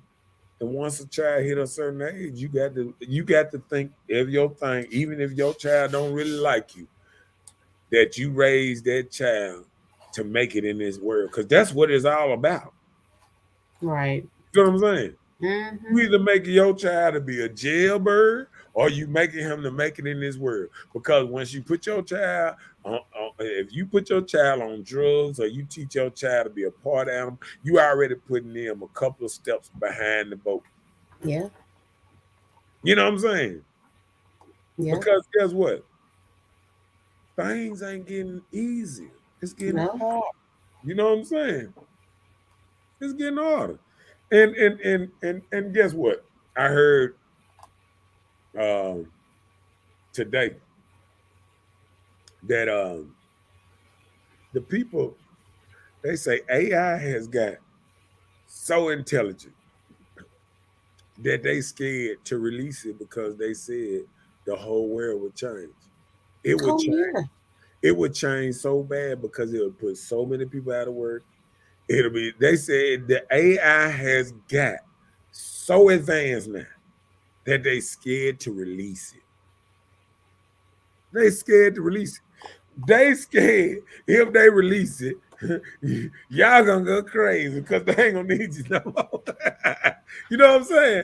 Like they take over the economy. They make so much money, but they scared to release it because they scared that it gonna cause a collapse. A collapse. They scared. We are already in a recession. We don't need nothing else. Look it up. They said they are scared to release AI. Come on with Mark. Marcus said, "You are exactly right. I went out of town to Florida a couple of weekends ago, and we had no idea what living is. I was thinking that there is no way that city can afford to have new streets every year, but it's possible they have 30 and 40 miles of perfect roads. It changed your outlook about life when you're living in a beautiful city." Right, That's right, true. right. And then see, that's what I be trying to say sometimes. I think that people get me what's nice sometimes because they think that I'm sitting up here and I'm down in my city. No, I'm realizing that our city haven't been ran right for years, and it's Mhm. not. And see, I don't do this pointing at the mayor or pointing at one police, this police. I point at the whole system. The Right. whole system ain't been right for years. From the governor on down. All right, this thing been made for the rich to stay rich and the poor to stay poor. That part.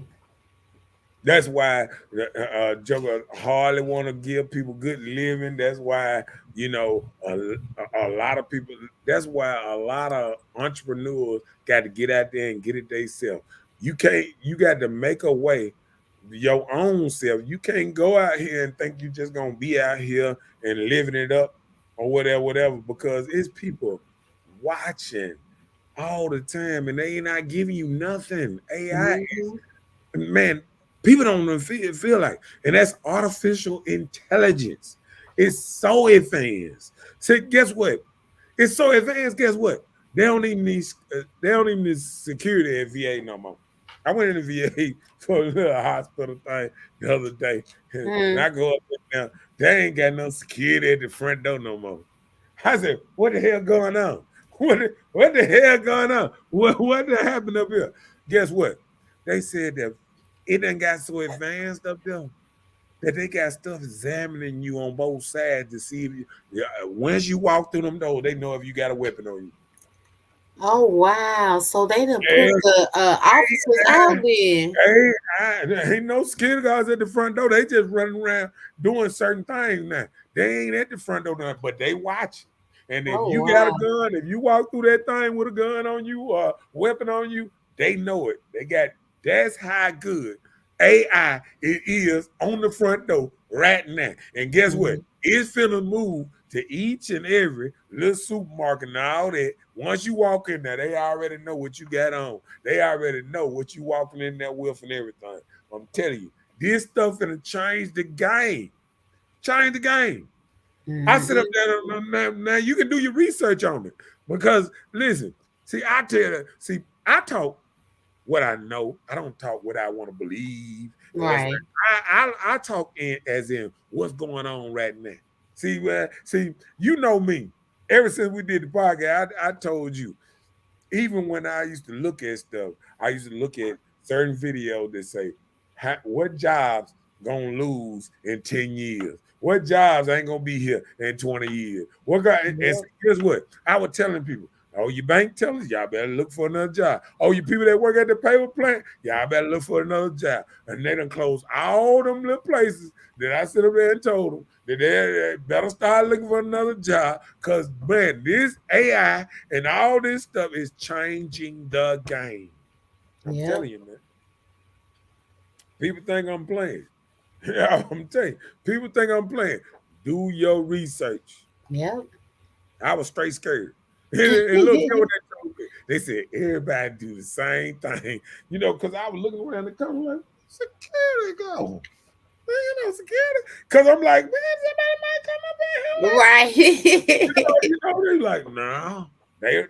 The security around, they just don't they don't have to monitor the doors no more because they got that AI, they got that thing examining your whole body when you Yep. walk in there. And Like they already, think like at about it. the airport. Walmart, all these places finna get, airport, Walmart, all these people finna get out because guess what?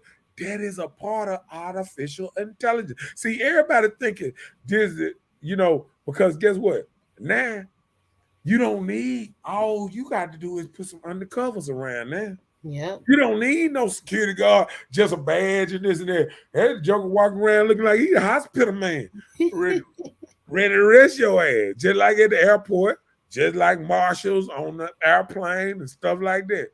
They don't need to walk around the same no more. You know what I'm saying? Mm-hmm. So I'm just telling you, it's gonna change the game, and I'm telling you. Marcus said the city is a business and should be ran as such. Everybody needs to be fired. Yeah, and guess what? And you know who else noticed that? The white people that wrote that 1020. Yeah. They said, man, Jackson ain't being ran right, player. Y'all just letting these folks run. Y'all letting the criminals run all over there. And listen, let me tell you something. Only Jackson, you can run around and have bumpers hanging off your car, or your window busted out, or With a no bag over it. review mirror, no tags, no nothing. This is the only time you can ride around like that. And still they can run lights. I mean, people got bumpers hanging off on their car, dragging down the street, all kind of stuff. This is the only city you can do that. You can't do that in no other city. Name a city around here that you can ride around like they ride around Jack. That's why these dudes won't even leave up out of Jack, because this is the only place they can ride. People rap, man. I know a dude ratting that. He leave and go to work in the morning fast. He come in at night drunk, going 20 miles per hour, going and the car clunking and everything. I mean, he don't never get pulled on. I'm like, well, how you do this? How you do this? Because you know what? This is the only town you can get away with that kind of stuff. This is the only town that you can break every rule and make it. Nobody care. Because everybody turning their eye to you.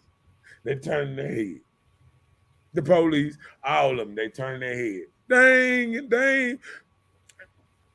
Look, I said one time, you can have a police officer just sit in one of these lights, just bag up on one of these lights and just sit there. Soon somebody gonna run the hell out that motherfucker.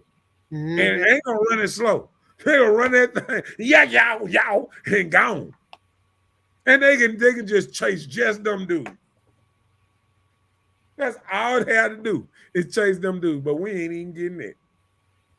We ain't even getting it.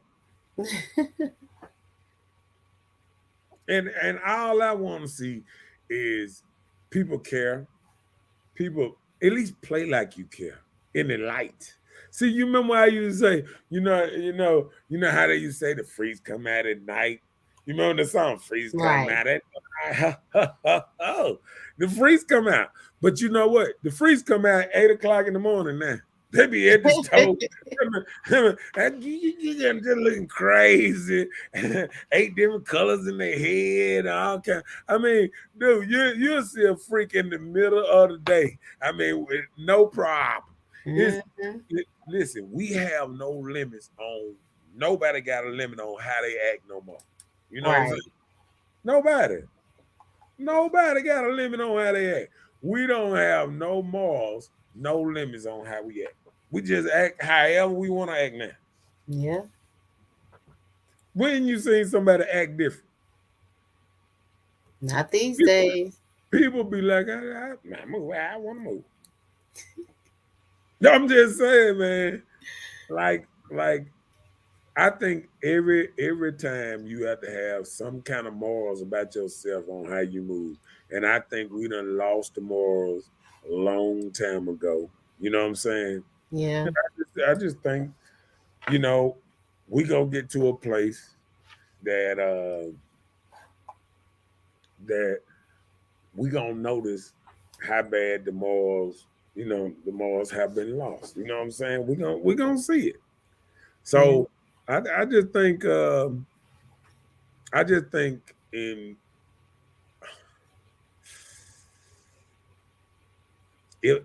if they release this AI and stuff like that, I think Jackson gonna become a much dangerous place than we ever realized, because they are getting to the point that they are actually saying about giving us all of us like a sort of like a care package every month. Okay. Care package because they ain't gonna need us for a lot of things, and they know people gonna be struggling because life is changing as we know it every day. You know what I'm saying? Yeah. Yeah, just like we look in Jackson, we say, "Oh man, it's doing so bad," and this. But then you go out to Club Stack and all these play, they steady building and steady throwing up stuff. You know what they doing? They throwing up stuff, and you know what they saying? Jackson, don't come your ass over here with that. We let y'all have Jackson. Right. Come over here. Don't come over here with that. Cause see, guess what?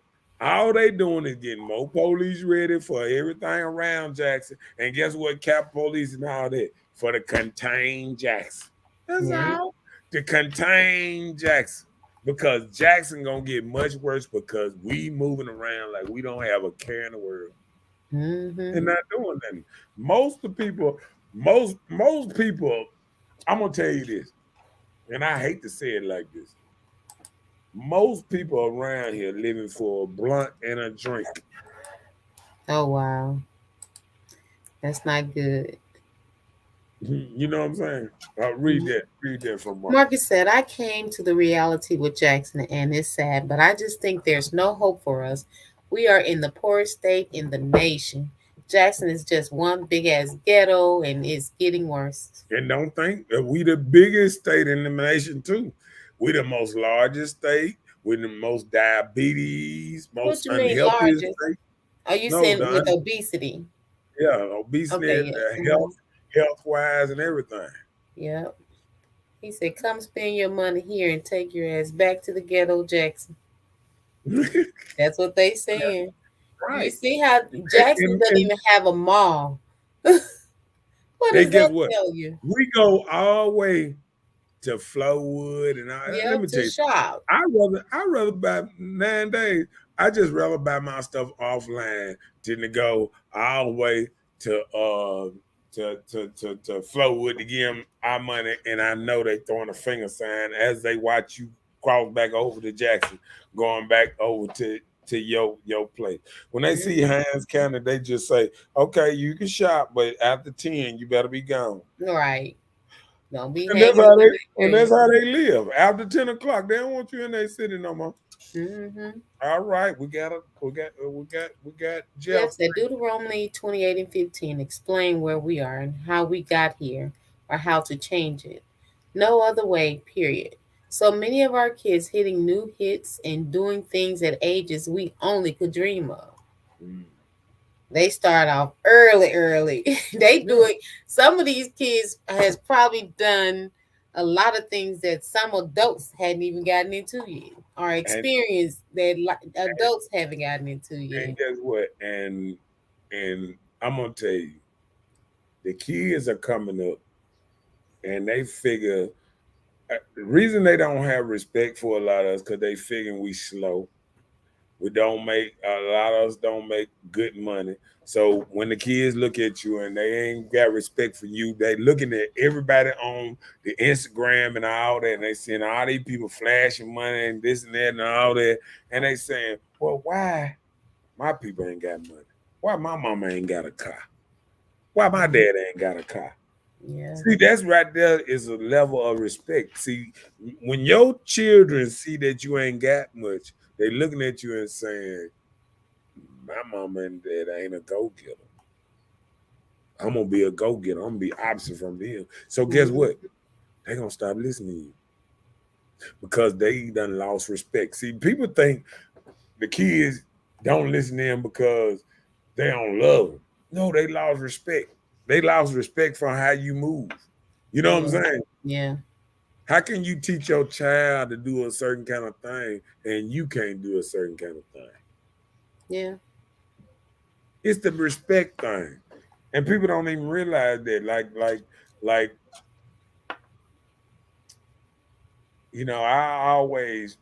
I always respected my daddy because he always pushed and he always said,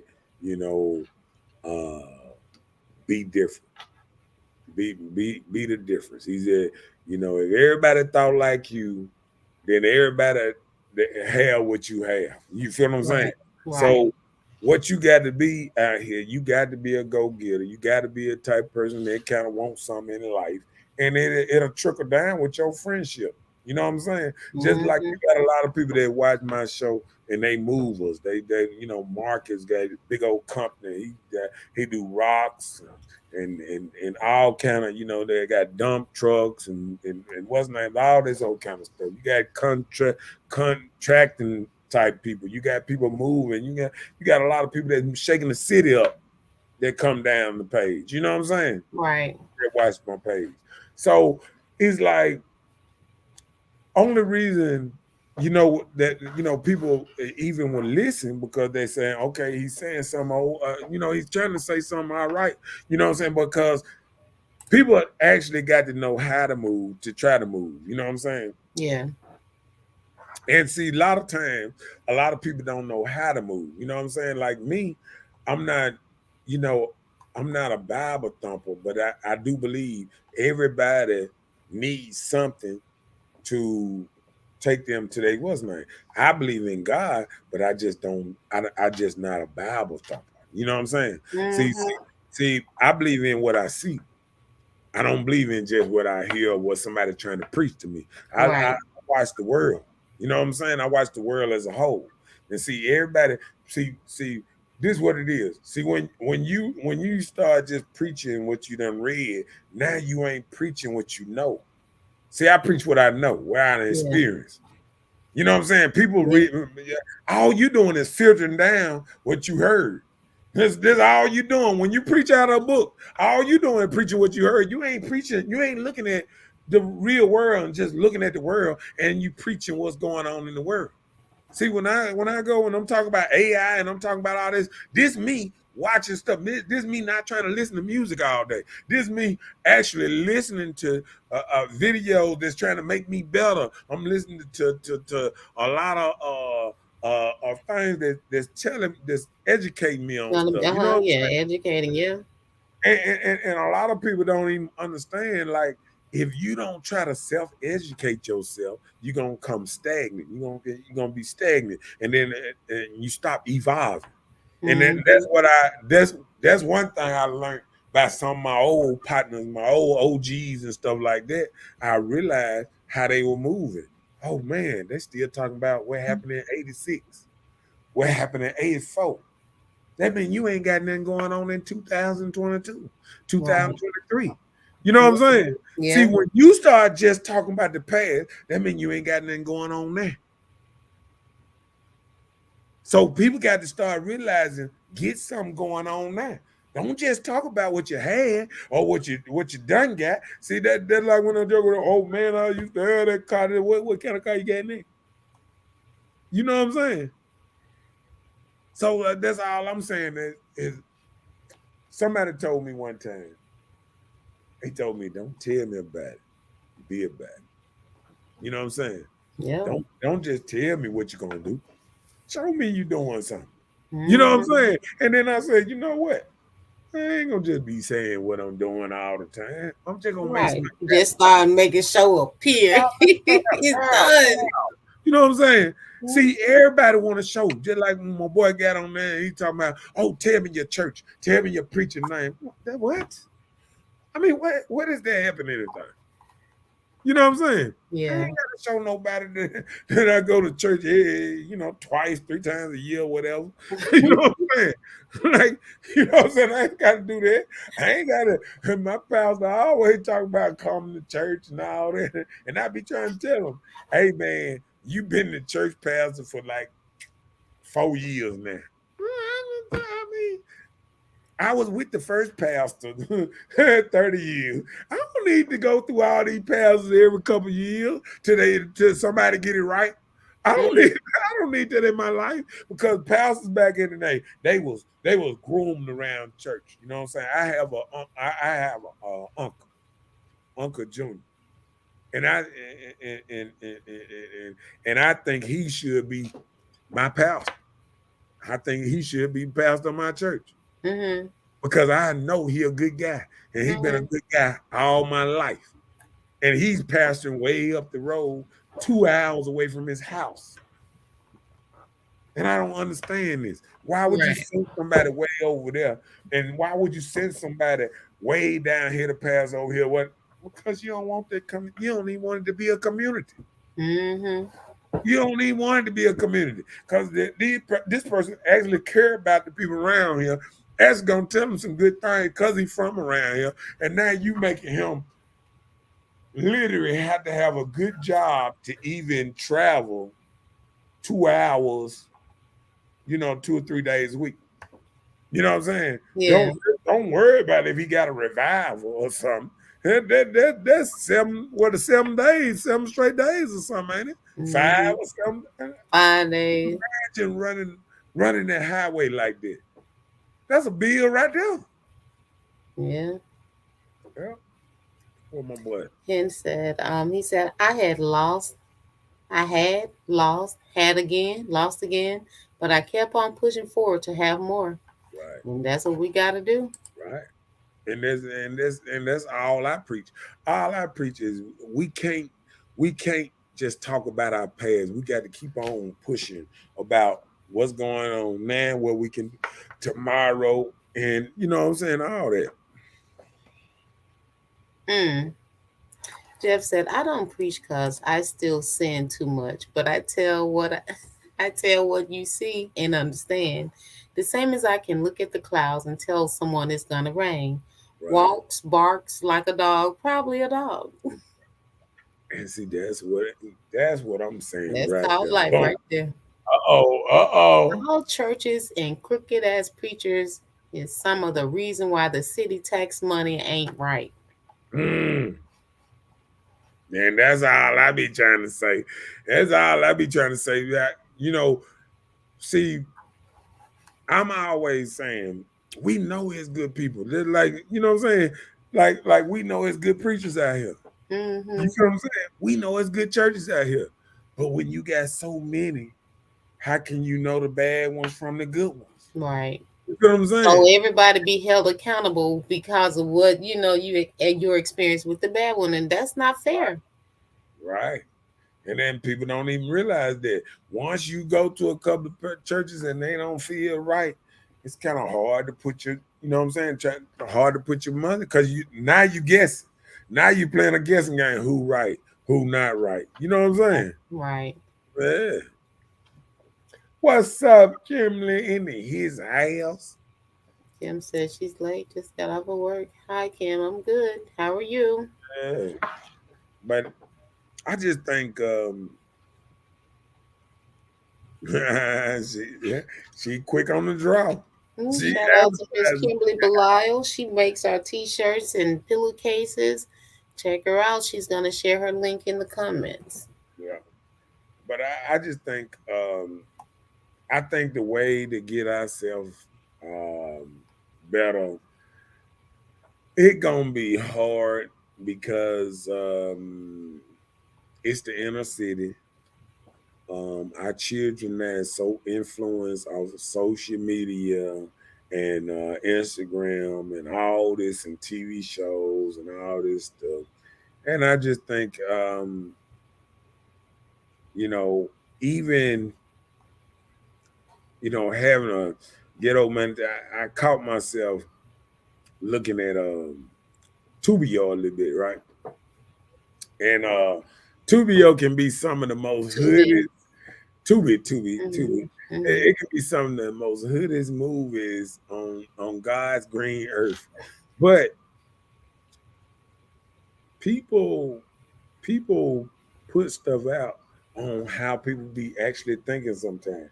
I sit there and I watch how they plan to set people up, rob people, how they playing the police and all this old kind of stuff. And I say to myself, like,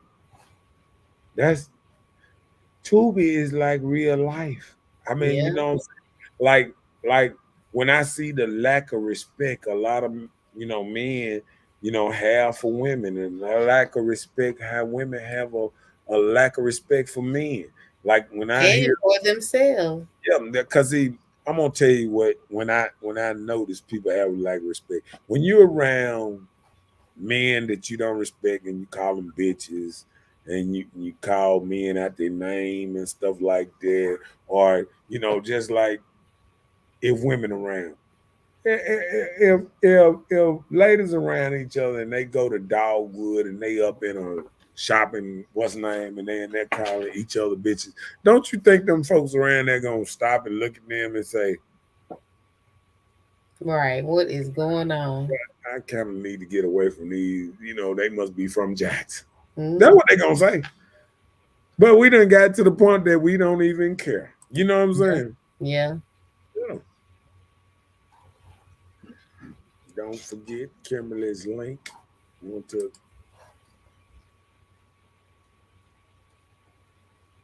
t-shirts and pillowcases and all that good stuff. What's up, Latasha in his house? Hey, Tasha, all these good folks coming on in. If Tubi made movies about a successful Black family going to the top, nobody will watch it.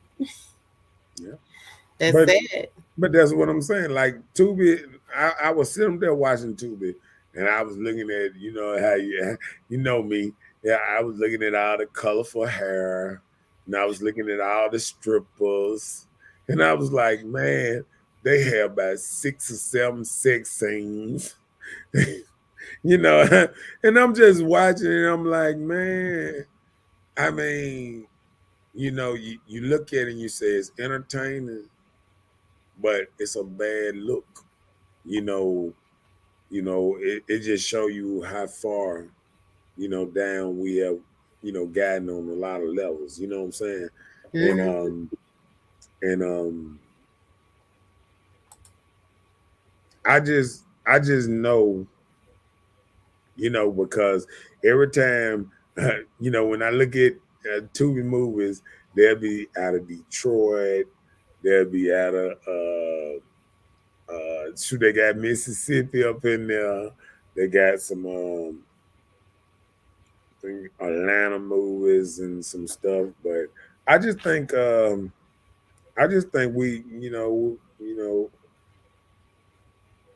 it just, and I think it's a good. I think it's good to everybody to think we can kind of save it, but I think it's gonna be hard. Let's see what my boy say.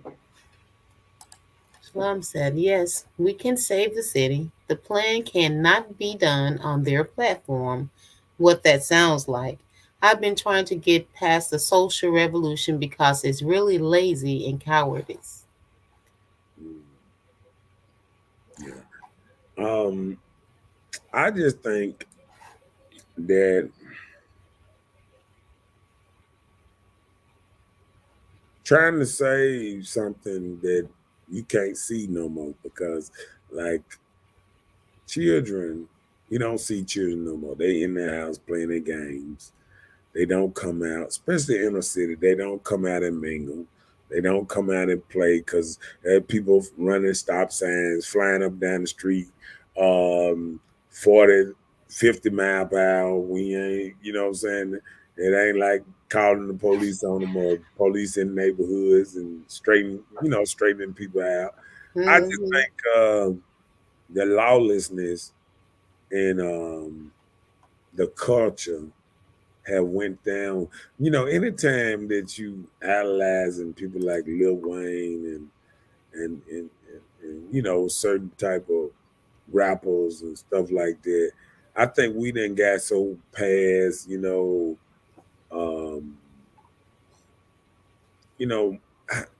gonna tell you the worst part about it. A lot of women don't even listen to good music no more. They don't even listen to me. If you play some good love music, turn that shit off.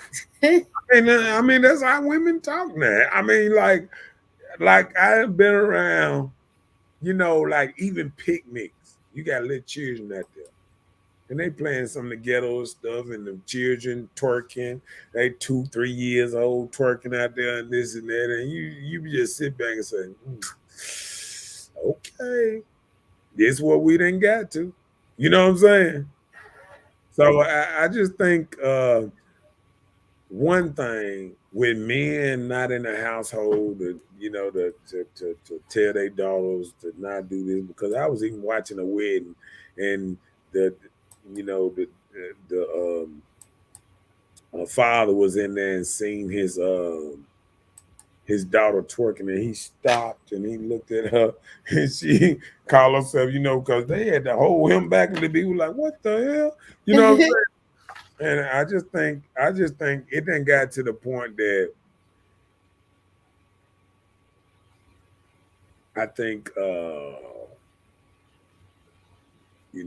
with this women rule the world movement, kind of like sometimes I think a lack of fathers, a lack of men, respectable men, and I think a lot of ladies don't understand if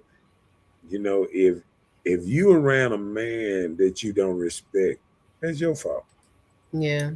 How you move is how you attract that kind of man. You know what I'm saying? If you move better, you will get better results. And I just think that deep down in my side, if you move better, you'll get better results, and you'll get a better, greater man around you. You know what I'm saying? Mm-hmm. And you wouldn't be all butt hurt because you don't like your man.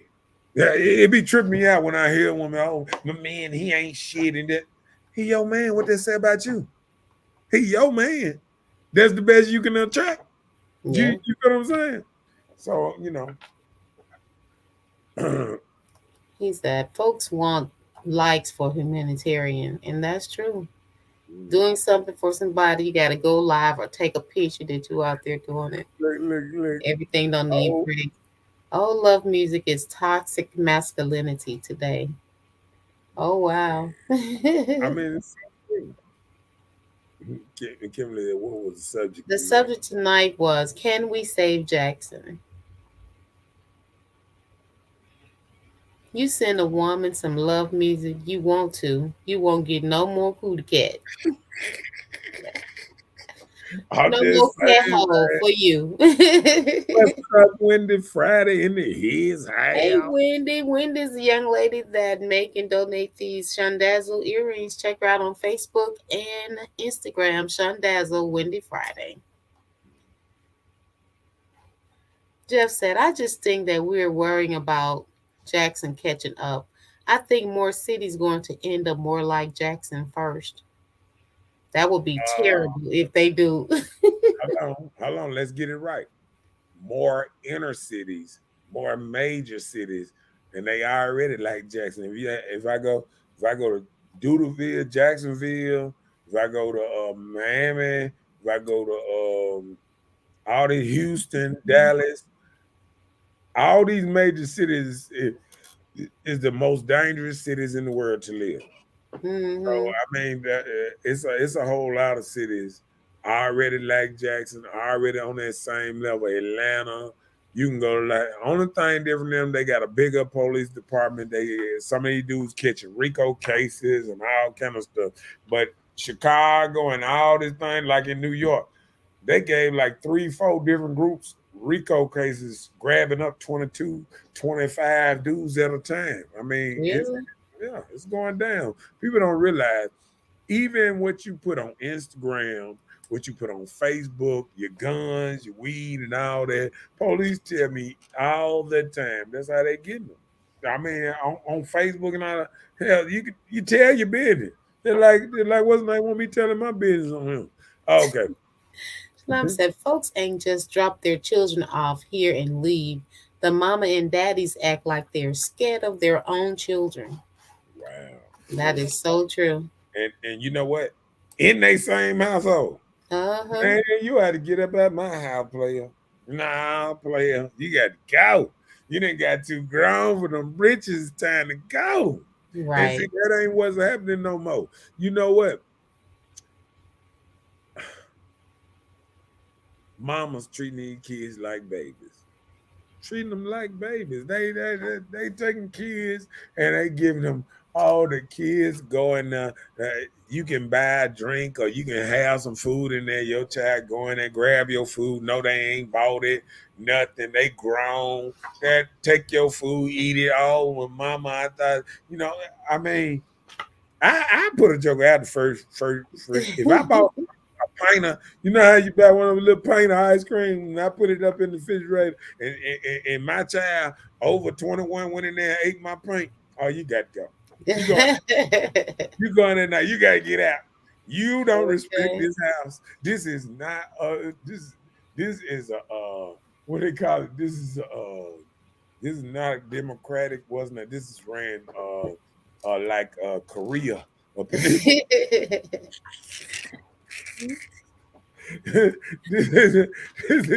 Mom said, let's talk unincorporated town or national, state, sovereign nation or city. Well, call it out then.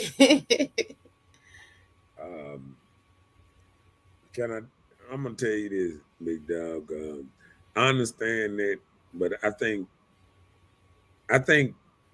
back in the day when we had families that was really trying to make it happen, but now they done spit us up so bad.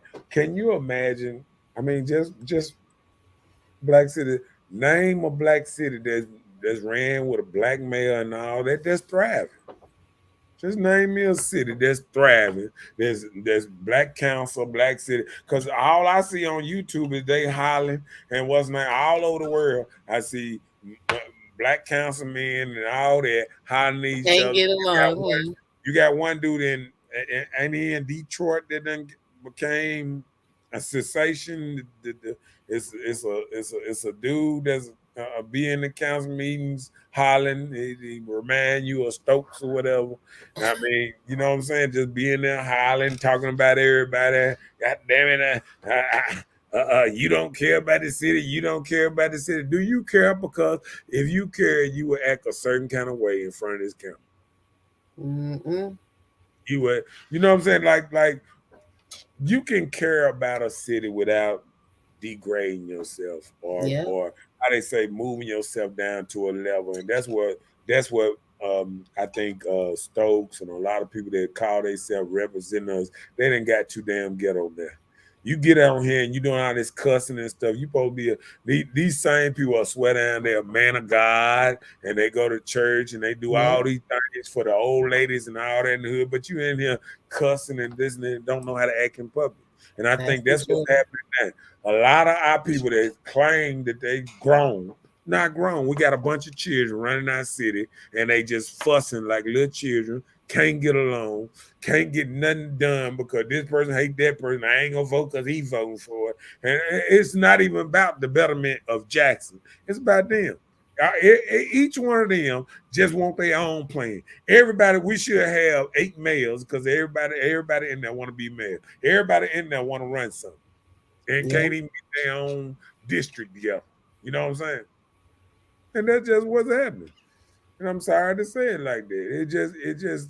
It's just the same thing what's happening. I mean, we got a city that run by grown children. Grown children hollering, fussing. And think about it. What councilman or what's name that we done had that haven't act like they wanted to fight? Or not cuss somebody out. They always have disagreements and can't agree. Right. It's never, hey man, I agree, but this is a good thing. I've never seen one go smoothly where everybody like, okay, yeah, that's good for our city. Let's vote on this up. As okay, everybody voted. Okay. They disagree on everything. On everything. Yeah, you ain't never seen them disagree agree on one bill. And then you got some councilmen won't even show up at the bill, won't even take a vote. You know what they should do? If you don't vote or you don't show up at a certain amount of meeting, throw their ass out of goddamn council. Because that's your job. Yeah. Your job as councilman is to be accountable and be a councilman or whatever.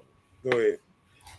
Marcus said, I think what everyone needs is to admit is we do act better with white authority. Hate to say it. And that's why people change the way they even talk around certain colored people.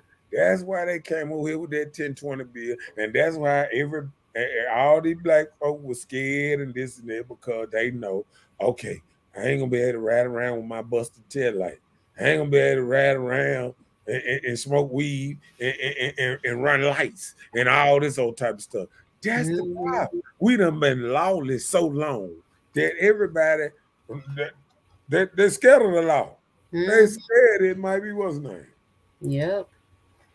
Gentrification. By the time Tater Tot and his bundles get done, we will not be able to recognize it. Right. And you know what? Guess what they're gonna do, His Jackson? buddies get done. Guess what they're gonna do, Jackson? Just like New York. Just like New York. Remember Harlem? Harlem ain't Harlem no more. Remember the president or ex-president of the United States staying in Harlem now. Bill Clinton stay up there in Harlem. Mm-hmm. You know what I'm saying? Because they changed everything about Harlem. And now all the Harlem, I miss when it used to be this. We used to play dice over there. Man, shut up, man. Y'all ain't so it is a fighting chance for Jackson if Harlem can be changed, huh? Yeah, because these folks gonna come in here and change everything. Because they already trying to change it. That's what the 1020 bill came in. And guess what? They finna hire them some judges and they gonna hire more Capitol Police. And believe me, a lot more people going to jail. A lot more people gonna stop running these lights and all that because the law isn't gonna stop because people want their town back. Yeah, these folks said we own. See, a lot of downtown, we think a lot of people, a lot of good people, a lot of other people own Jackson, but it's still. I'm watching different organizations come through here, buy up the houses, buy up the land, and buy up a whole lot of apartment complexes and everything, and redoing this thing. And they finna raise it up and make it where you got to either live like the Mexicans, move in apartment with 8 of y'all, or you just ain't gonna be able. You just gonna have to flee to another little old town or something, because you ain't gonna be able to make it here. You're gonna be in the Delta somewhere. You know what I'm saying? You're gonna be back with grandma somewhere in the country somewhere. Yep. Said I'm a stateless person. Huh? Hold on. It wasn't pulled out for me. Let's create an economic structure of our own and choose our own representation for foreign trade, grow our own. Work with each other instead of for one of their checks. We have all the skills, but we just hump for massa. I'm a stateless person and also an autoconocious. I don't know what that is. I gotta look that up.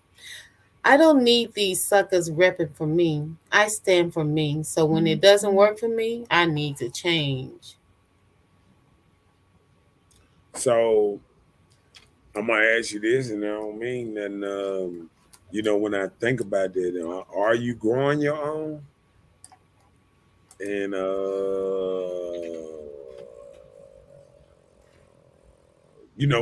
when I say that, are you do you have like a little farm, or are you growing your own food, this and that?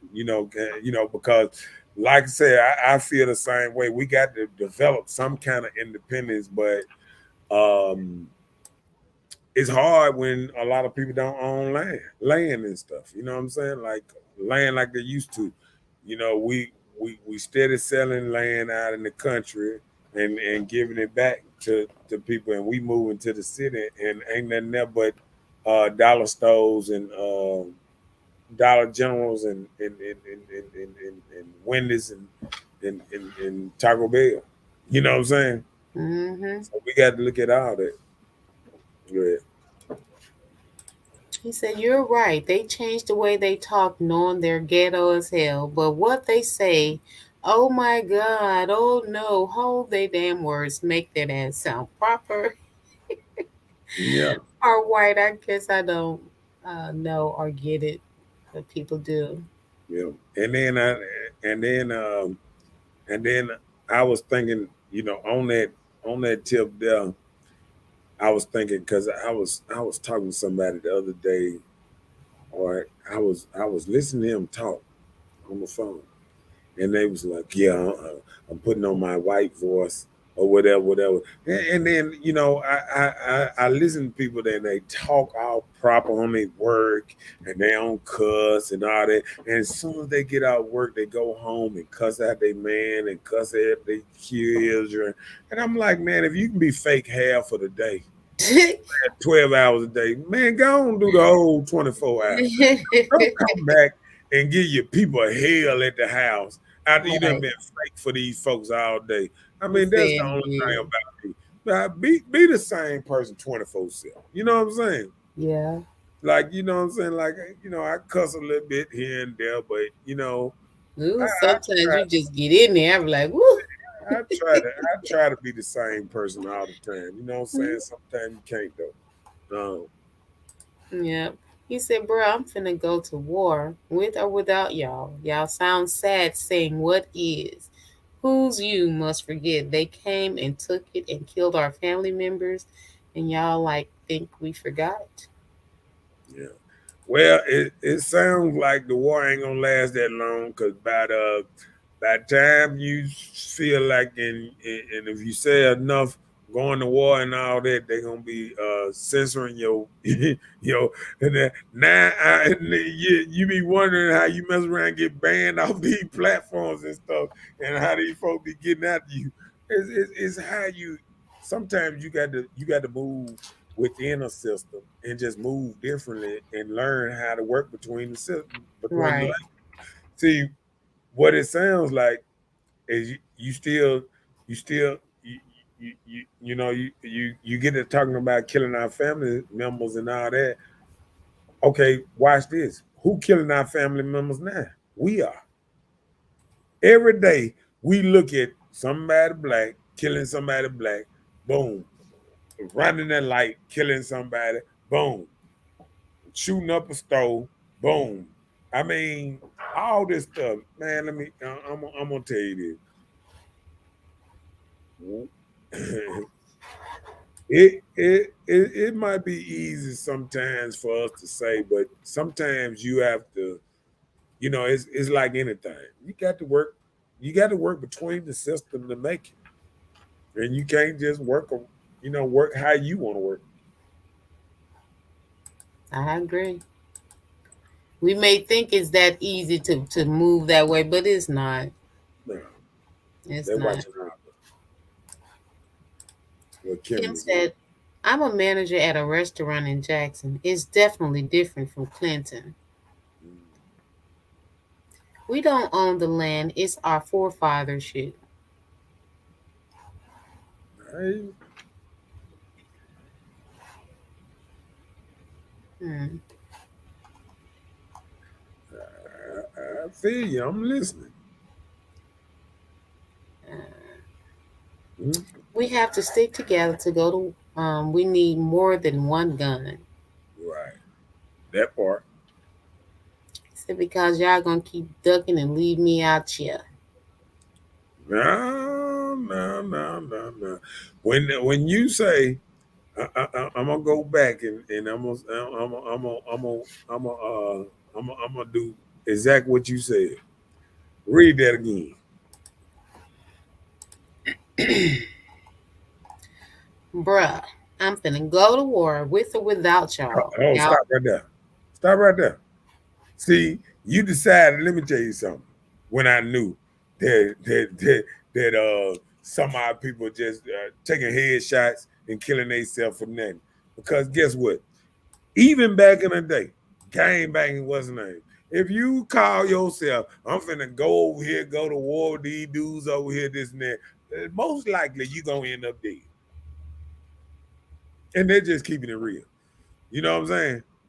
See, we can sit up here and act like we all goddamn just like Marcus said. We have to stick together to go to war, and you need more than one gun. Yeah, you can't sit up here and I understand. We sometimes feel like we can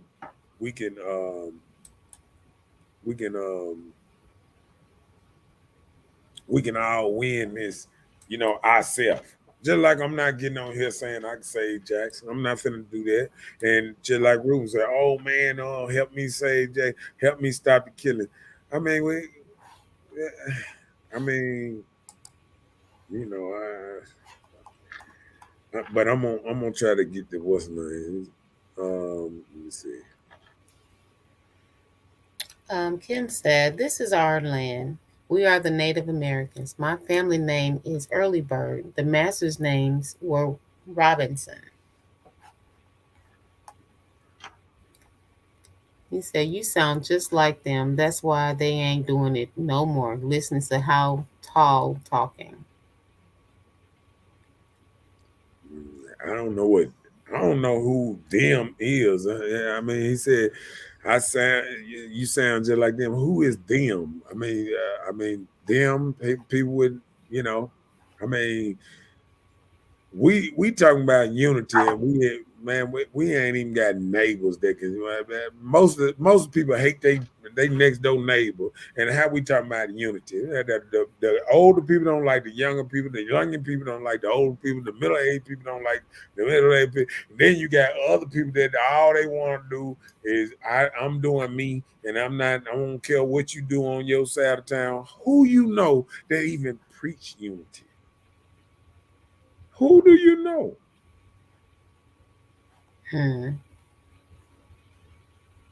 Most of us can't even get along with our family. How we gonna preach unity on people who don't even know each other when we can't even get along with our family? Half of people can't even get along with their family. So it's easy. See, let me tell you something. I don't just be talking, because I'm gonna tell people just like I said. I don't just say stuff just to be saying stuff. You know what I'm saying? I say stuff because I be trying to tell people I'm looking at what's going on. See, everybody else, when you start talking about your forefathers and what happened before when King James was alive and all that stuff. I mean, you talk and talk. You feel what I'm saying? Mm-hmm. What I'm trying to say is you can talk all you want to. But who it forefathers, this and that, man, we living in the 21st century. AI. Most of the children in here don't even go outside. They playing a video game in their house. Ain't studying nobody outside their house. Most people under AC every day. Y'all, when the last time you seen kids outside playing football in a field or playing basketball? You don't even see this no more. Most kids around here barely can walk because they getting fed and sitting in the house 24/7, getting big. He said, "Can nobody discourage me about nothing? It's called a last ditch stance to ensure your own freedom." Well, he said he got to talk to y'all on social media. That's by choice. War ain't gonna take gun. It takes power and unity. Jeff said, "It's funny that we know we can be free with words about us, but not others. If we load that much, then we really know half our problems." We talk down on your own people on a public platform instead of pulling folks to the side to correct them.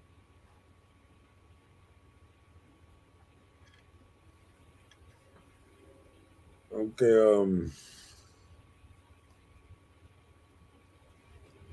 it kind of sound like you're doing the same thing when you get on here and you say that I sound like them. My number ain't changed, and since 1997, you got the same number you done had for me last time. I remember I tried to get on a live with you, and you didn't even accept my live when I tried to get on live with you one time. So we really had to go through the whole little thing and this and that, because I'm not scared to talk to anybody on the platform. I mean, in person or in platform. You know what I'm saying? But then I'm gonna talk real. I'm gonna be the same here and off. I'm not going to be sitting up here talking about how many moves I can make if I'm not making no moves. So we got to do it like that too. See, we can all talk about what we can change. Have we changed it? What about that? See, I'm talking about stuff that's really going on. See, everybody talking about the future. What can happen? What could happen? All I'm doing is bringing in the present time. What's going on now? See, nobody want to talk about what's going on now. Oh, we don't want to talk about the potholes and all the bad, everything bad going around. We want to all the good stuff and this and that. Guess what? Half of people, like I said, half of people around here don't even like each other. And that's why all this killing going on in the first place. You got partners don't like partners. You got women hating the niggas and niggas hating the women. And all this old stuff going on. But what a unity is. But we got to put it out here. You got to put it out here. Because if you don't put it out here, then what? Marcus said, well, if this is our land, let's act like it's our land. Let's start with our communities. Let's keep them clean. Stop throwing junk out the window. There you go. That's what I said just early. And that's at the bottom of the thing running around. Shalom said, I'm not saying everything on here you need to holler at bro in person. He said, you. Okay. Go ahead.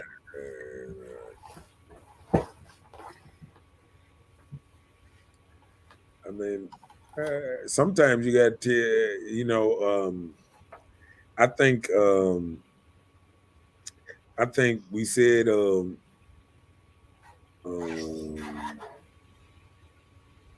let me go there. Let me go there a little bit. Good night, Kimberly. And Good don't night. forget to like and share. He said meeting with people instead of writing plans on their platform.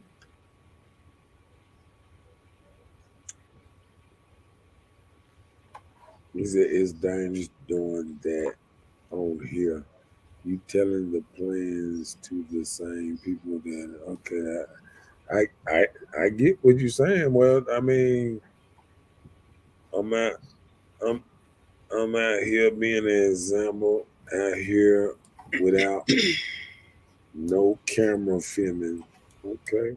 Well, like I said, my number ain't changed. You know what I'm saying? I be out here every day. And like I say, we can talk about what's going on, but then we got to have something going on. And I think if we keep on talking about really is making excuses. So, see, I think a lot of people be telling me about making excuses on this side, but when you sit up here talking about we ain't together, we talking about this, we ain't we on camera, not we downing our people, this and that. Telling the truth ain't downing your people. That's uncovering. We just calling it out. It's just like this here. How can you heal a wound? You take the Band-Aid off and you put some Neosporin, you put some peroxide on. You got to do all Keep it clean. To keep it clean. You taking the shot and all this old type of stuff. And what I'm trying to say is, I'm out here trying to give people a tetanus shot. I ain't on here just trying to tell people what they want to hear. Now, you know what I'm saying? Like,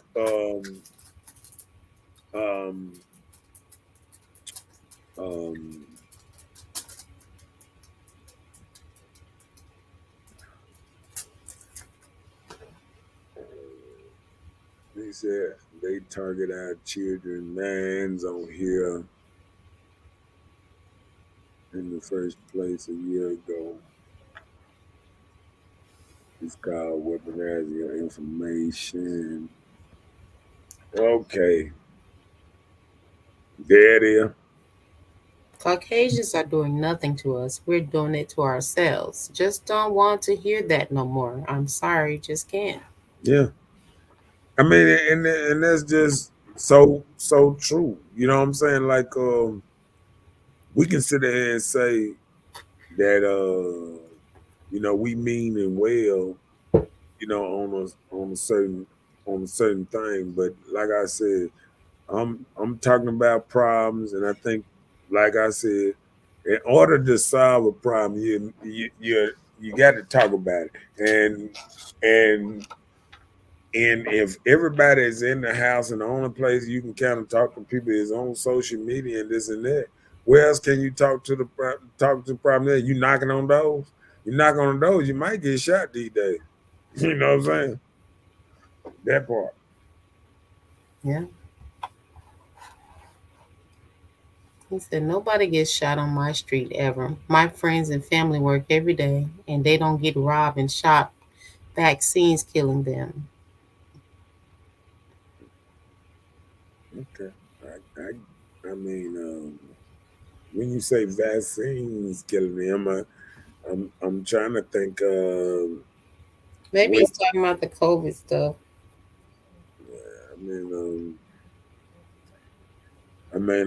I think a lot of people were getting killed by COVID by not taking the vaccine.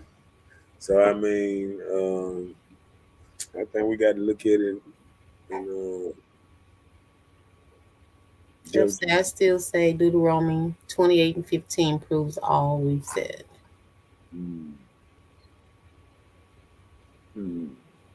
All right, El Green. We'll mess around and make a whole thing about that. But yeah, I just think I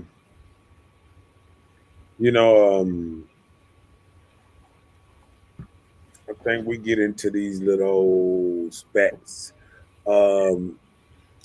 Marcus said, hell, if you don't communicate through social media, you ain't no reason, nobody, period. What you gotta do? Go door to door?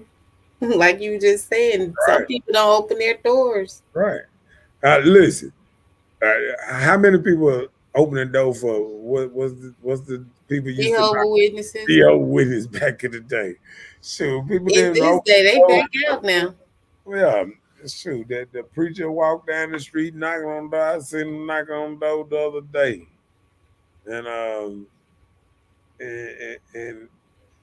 And they might come on the street and they might be able to talk to maybe one person on the street. I just think I just think sometimes we make excuses, because if you got something, it's the same thing when you might hear Farrakhan talk. I hear Farrakhan talk all the time on public platforms and this and that, and I don't never see Farrakhan saying, "Oh, I shouldn't be saying what's wrong with my people on a public platform." I think Malcolm X did it. I think Martin Luther King did it. I think Marcus Garvey did it. I think everybody that Tupac did it. Name somebody that you feel that was great that didn't talk on a public platform, didn't tell our problems on a public platform. Not too many. Name somebody. Right, they all dead, but hold on, Farrakhan ain't dead. He's 90 years old. Right, and on the public platform, they just gave him 90 ounces of pure gold on a public. So 73 ounces, or was it 90 ounces? Malcolm X knew he was gonna die. Martin Luther King knew he was gonna die. I mean, these are all people that they said stuff on the public platform to what's name. So how even the dudes that don't say stuff on a public platform, if somebody view you as a threat, you could be taken out. There's a lot of people that don't say stuff on the public platform. You know what I'm saying? He said, if you're just talking on social media is enough, and if you don't think you're in danger enough to do more, I gotta stand alone. Yeah, I knew what you were saying, Marcus, when you said you're gonna reach nobody. Yeah. Because that's how people communicate socially. Emails, that's considered socially.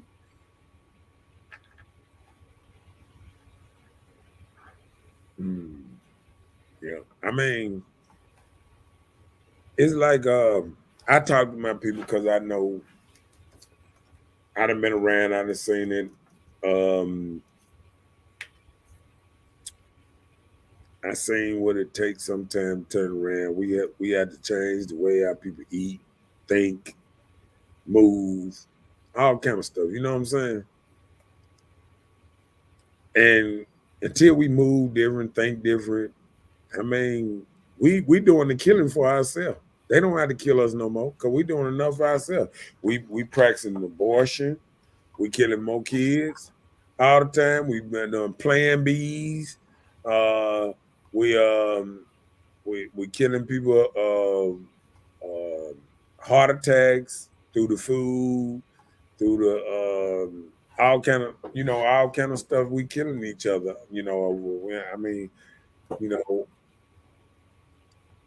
we just got to figure out some kind of different way.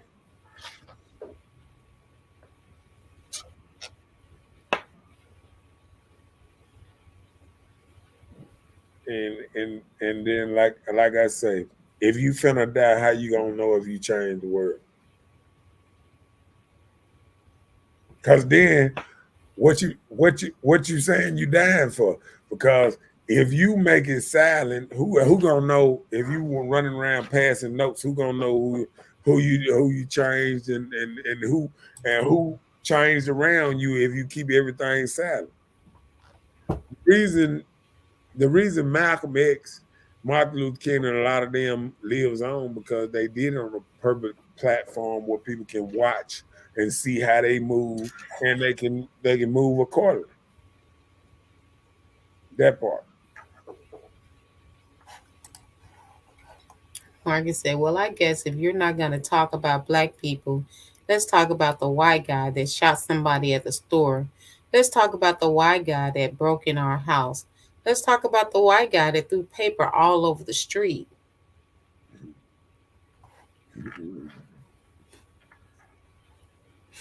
He said, so they changed the way we communicate. So now we refuse in person because that's what everyone's doing. I'm not the we you talk of. Are you doing the killing? So how you know?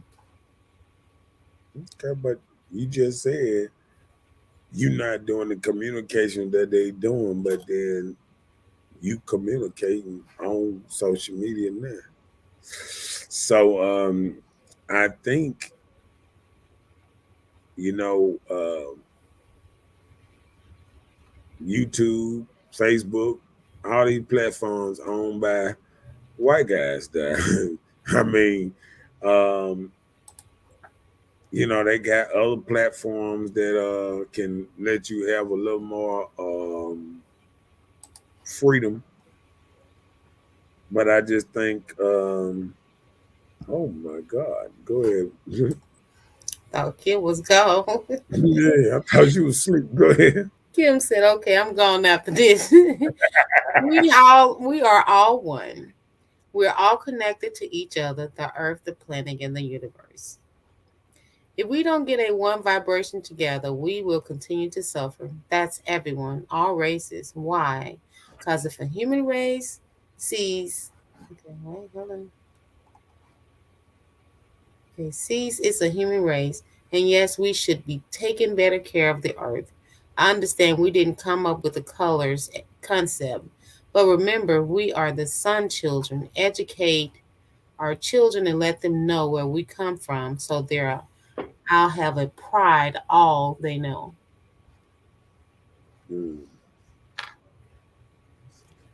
This man said, stop making excuses and not trying to slick downplay what you know about me. You looking for contradictory statements and instead of talking about talking on social media.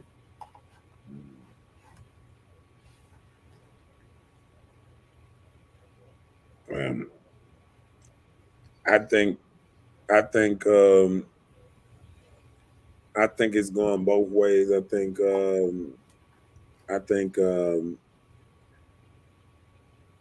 if you're looking to talk, you can always talk to me. You can hit me off social media. We can always have a sit down. But like I said, I done seen a couple of your live. You try to get on your live. You didn't let me on your live. You ain't talk to me in person. You can always call me, whatever. Like I said, my number ain't changed.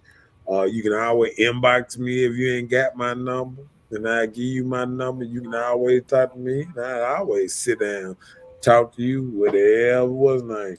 But like I say, all I'm saying is, you know, moving in a certain way, you know, only way you can shake enough trees if you move where people can hear you. So when you say I'm gonna move in silence, I'm gonna move in, I mean, how many people do you think you're gonna reach? Like you said, maybe you just want to reach the people around you, but then it's contradictory if you say I only want to reach the people around me, but I'm trying to save everybody, or I want everybody because you said I'm gonna go to war with you or without you. So basically, you saying, shit, you already got your plan already in motion, and then how long is your plan? Is it a plan that if you planning on dying, what's your different plan than Martin Luther King, than Malcolm X? You know what I'm saying? Mm-hmm. Yeah. And he said, I'm not Malcolm X, I'm not Martin Luther King or Farrakhan. I'm me, and no comparison. I believe you. I believe you. I mean, like I said, you. But then one thing I noticed about people who them or whatever, and they ain't scared to debate. One thing I know about Farrakhan, Malcolm X, Martin Luther King, a lot of them wasn't scared to debate people, talk to people on the scene, behind the scenes, or wherever. Hmm. Yep. It's a human race, not colors. Well, I'm gonna do this, Kim. And I understand the human race, but then, like I say, we got to learn how to self-preservation too, because we are killing more blacks, and we doing our own self dirty. Because guess what? Chinese look out for Chinese. Um, Japanese looking out for Japanese. When y'all go to these Japanese restaurants, these Chinese restaurants, do you see any black people working in there most time? Do Not you often. do you see how they how we spread our money to everybody and don't nobody spread their money to me? We go out, somebody open a new restaurant, we run out there and we go give our money away to somebody else that ain't gonna help you none. But then we don't spend no money with our own people. You know what I'm saying?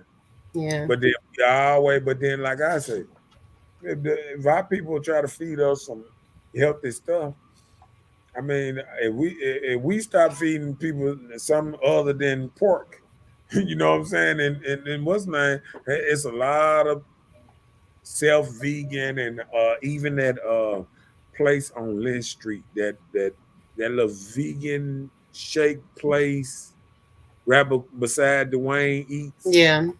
Man, they have some good food, and Dwayne have some great food too that is healthy and nice food. You know what I'm saying?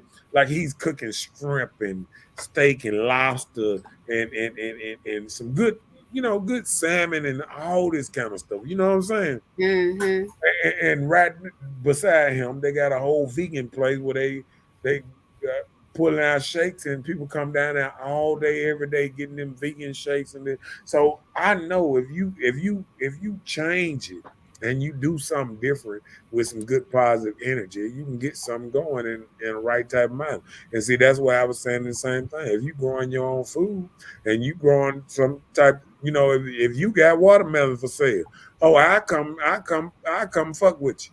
I come spend my money with you. I buy some greens and vegetables and stuff with you. But I don't want to be that person that I just want to go back and forth without no kind of no kind of good energy, this and that. Because like I said, it's Gucci.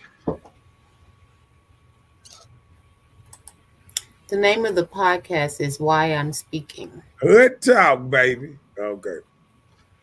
Jeff said, "Oh, I see. I've been limited on what I can say." Oh, wow. What you mean? I don't know. I don't know if you can be limited on what you can say. I think I don't know. Because I don't know that reason I be saying it all the time, limited on what you can say, because I think just like any platform, we don't run it. It's a lot of stuff. It's a safe place. You got to be to say a lot of kind of stuff. You know what I'm saying? So, a lot of stuff that I probably want to say, I don't say it. I know how far to go. I know how. I've been doing it for a while, and I haven't been counseled yet or put in time out. So you got to keep moving in a certain kind of way. You can't how you want to move all the time. He said, because y'all gonna stand to the side, just like Muggs did Jesus and all them folks you keep comparing me to.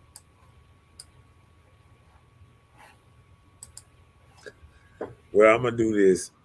I ain't no Bible thumper. And I think you ought to refer Jesus as a real name, because the letter J is only 500 years old. So I think if you want to get deep into if the motherfucker did Jesus, I think we need to get into the real names and not say Jesus, John, or Jeffrey, or whoever with a J, because none of them was around when the real book was wrote. So we can do it like that.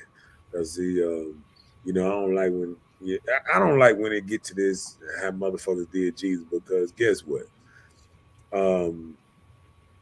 The same thing motherfuckers do to people now be your own people that do you dirty. And that's it. Then the only thing Jesus proved to us is your own people be the one that'll do you dirty.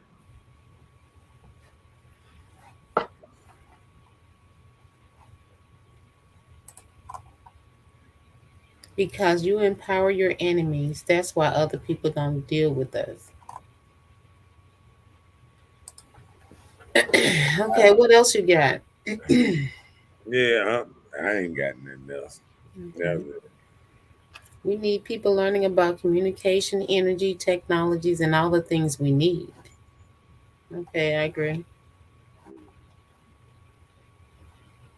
We can build this thing. Okay.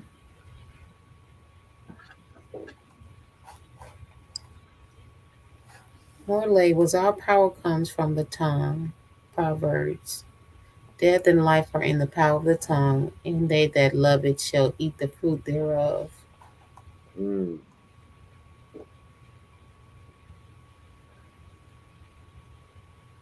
You picking a part of the leader from the actual matter. Leader. Well, I mean, but you brung look, you brung hold on, you brung Jesus up into this thing, and that ain't nothing that we talking about right now. And I said from the door, I'm not a Bible thumper there, but I will I will come if somebody come with me in a certain kind of way. Why can't we talk about that instead of condemning everything because you hear war? I don't think I condemn anything because war, because to me life is chess, and sometimes when we talk about war, we playing checkers. We talk about a couple of moves, but are we talking about the moves on down to really make changes? You know what I'm saying? Like I can hear us talking about change, but we got to talk about some real changes.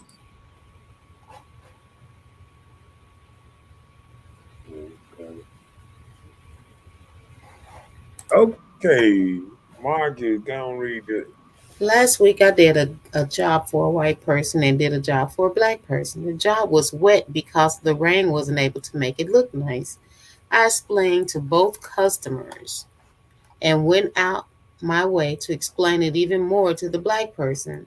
But the white person gave me a chance to come back and correct it. But the black person called someone else after I explained the dirt was still wet. But he never communicated with me, just called someone else. We have to stop being so hard on each other. Mm, yeah, I agree. I agree. We have a lower tolerance level, sometimes. Right, because you're already looking for the failure of saying that they're going to do a bad job because of their color. And I think Just like if you ask somebody for work and people want discounts. yeah, and I think even when we talk about the little war part, I don't think that what made me a little sideways a little bit. I think when we went to talking about what type of person I am, or I'm one of them and all that, and I feel like you had to talk to a person face to face, man to man, and like we say, we get on these social media things sometimes, and then we talk down on the person, then we tell them why you talking down on me or why you not agreeing with me. And I think sometimes when you come with a little bit of negative energy, it don't once you don't start off a conversation right, sometimes it never get flowing right. You know what I'm saying?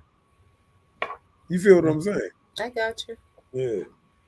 The law of attraction is all about vibration. Everything is vibrational. Your thoughts, your ideas, every being.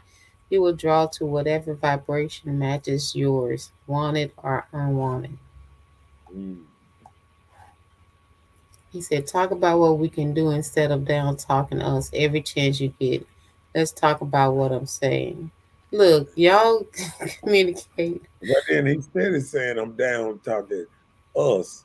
No, I'm not down talking. Let me tell you something. I'm talking about my people, the good, the bad, the ugly. And if you ain't got much good to say, that they say sometimes you just shut up. That's been our problem this long. They say if you ain't got nothing good, just be quiet. Don't We say been nothing at all. quiet too long and ain't nothing getting better. I'm steady riding around my city. I'm steady seeing more potholes and more streets that just been fixed last year. Got bigger potholes than they had the year before. I mean, that because everybody at this C thing. I remember when the mayor was talking about we got to fix the underground structure and pipes and all that. People are we just want our streets to look better. And then they falling right back in because I told you got to fix all that stuff under there. You got to put new pipes and all that stuff. All you gonna do is get busted old pipes, and then they gonna do the same thing. Gonna make the streets have sinkholes and all kind of stuff. You know what I'm saying? Mm-hmm. Well, I mean, we can say you can say I ain't said nothing yet negative though, but sometimes we can get the slick talking a little bit, and I'm just good at knowing what you really saying without you saying. So, and like I said, we can always, we can always, talk about this stuff outside of this platform, and we ain't never got to come on here and talk about this because me and you, we can talk about this. Shoot, man to man, face to face, on the phone, whatever. I mean, because we know each other. You know what I'm saying? And we have a long history. So, Yeah. Just like that.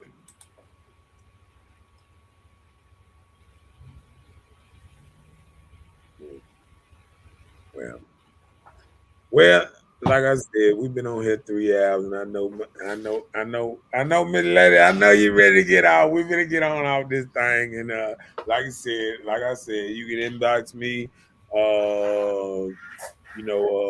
What's the name? We can talk about it tomorrow. You know what I'm saying? We can sit down and talk about it tomorrow, whatever. But I'm street, just like you street, and we know exactly, how to talk, and we know how to get over on our words a little bit, and we know how to talk a certain kind of way. So all I can say is go back over the comments and certain things you said. You talking like them, and you talking a certain kind of way. Yeah, it's all great. You know what I'm saying? But it is what it is. Like I said, we gonna get off this thing, and how they say, we'll see you guys on next Monday and Tuesday at 9 o'clock. And then my partner want to hit me up tomorrow. We'll sit here and we'll talk about that stuff. What to say? Straight on what's name? He said, but we are the problem. You're not talking about us, just telling the truth, and that's what I'm saying. You want to hear it like you want to hear it to sound, and I can say the same thing about you right now. I can say you trying to hear stuff exactly how you want it to sound. You want me to say it exactly how you want to say it. I'm not you, and you not me. But then we can sit down, we can hash it out, and we can talk just like grown men, like we always have. That part.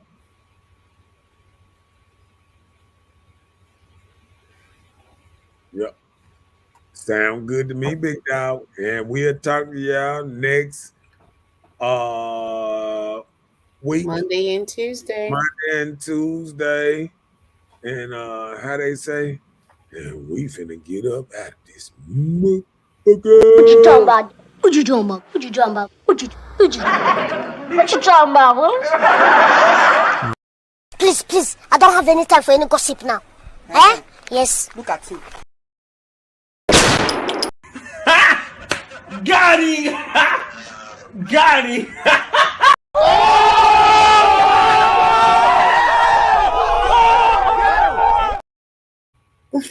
Right. We'll see you next week. Peace out.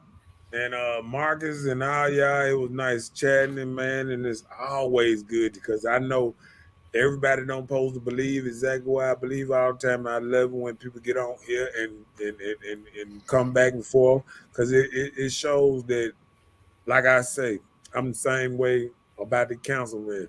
I'm not going to get all rowdy and this and that. I'm going to talk to men just like grown men because I feel like I can be that kind of person for Jackson. You know what I'm saying? I'm going to always, I love this town and I ain't going nowhere. I'm going to be here. That part. See y'all next week. Good night, everybody. And I talked to my buddy this week.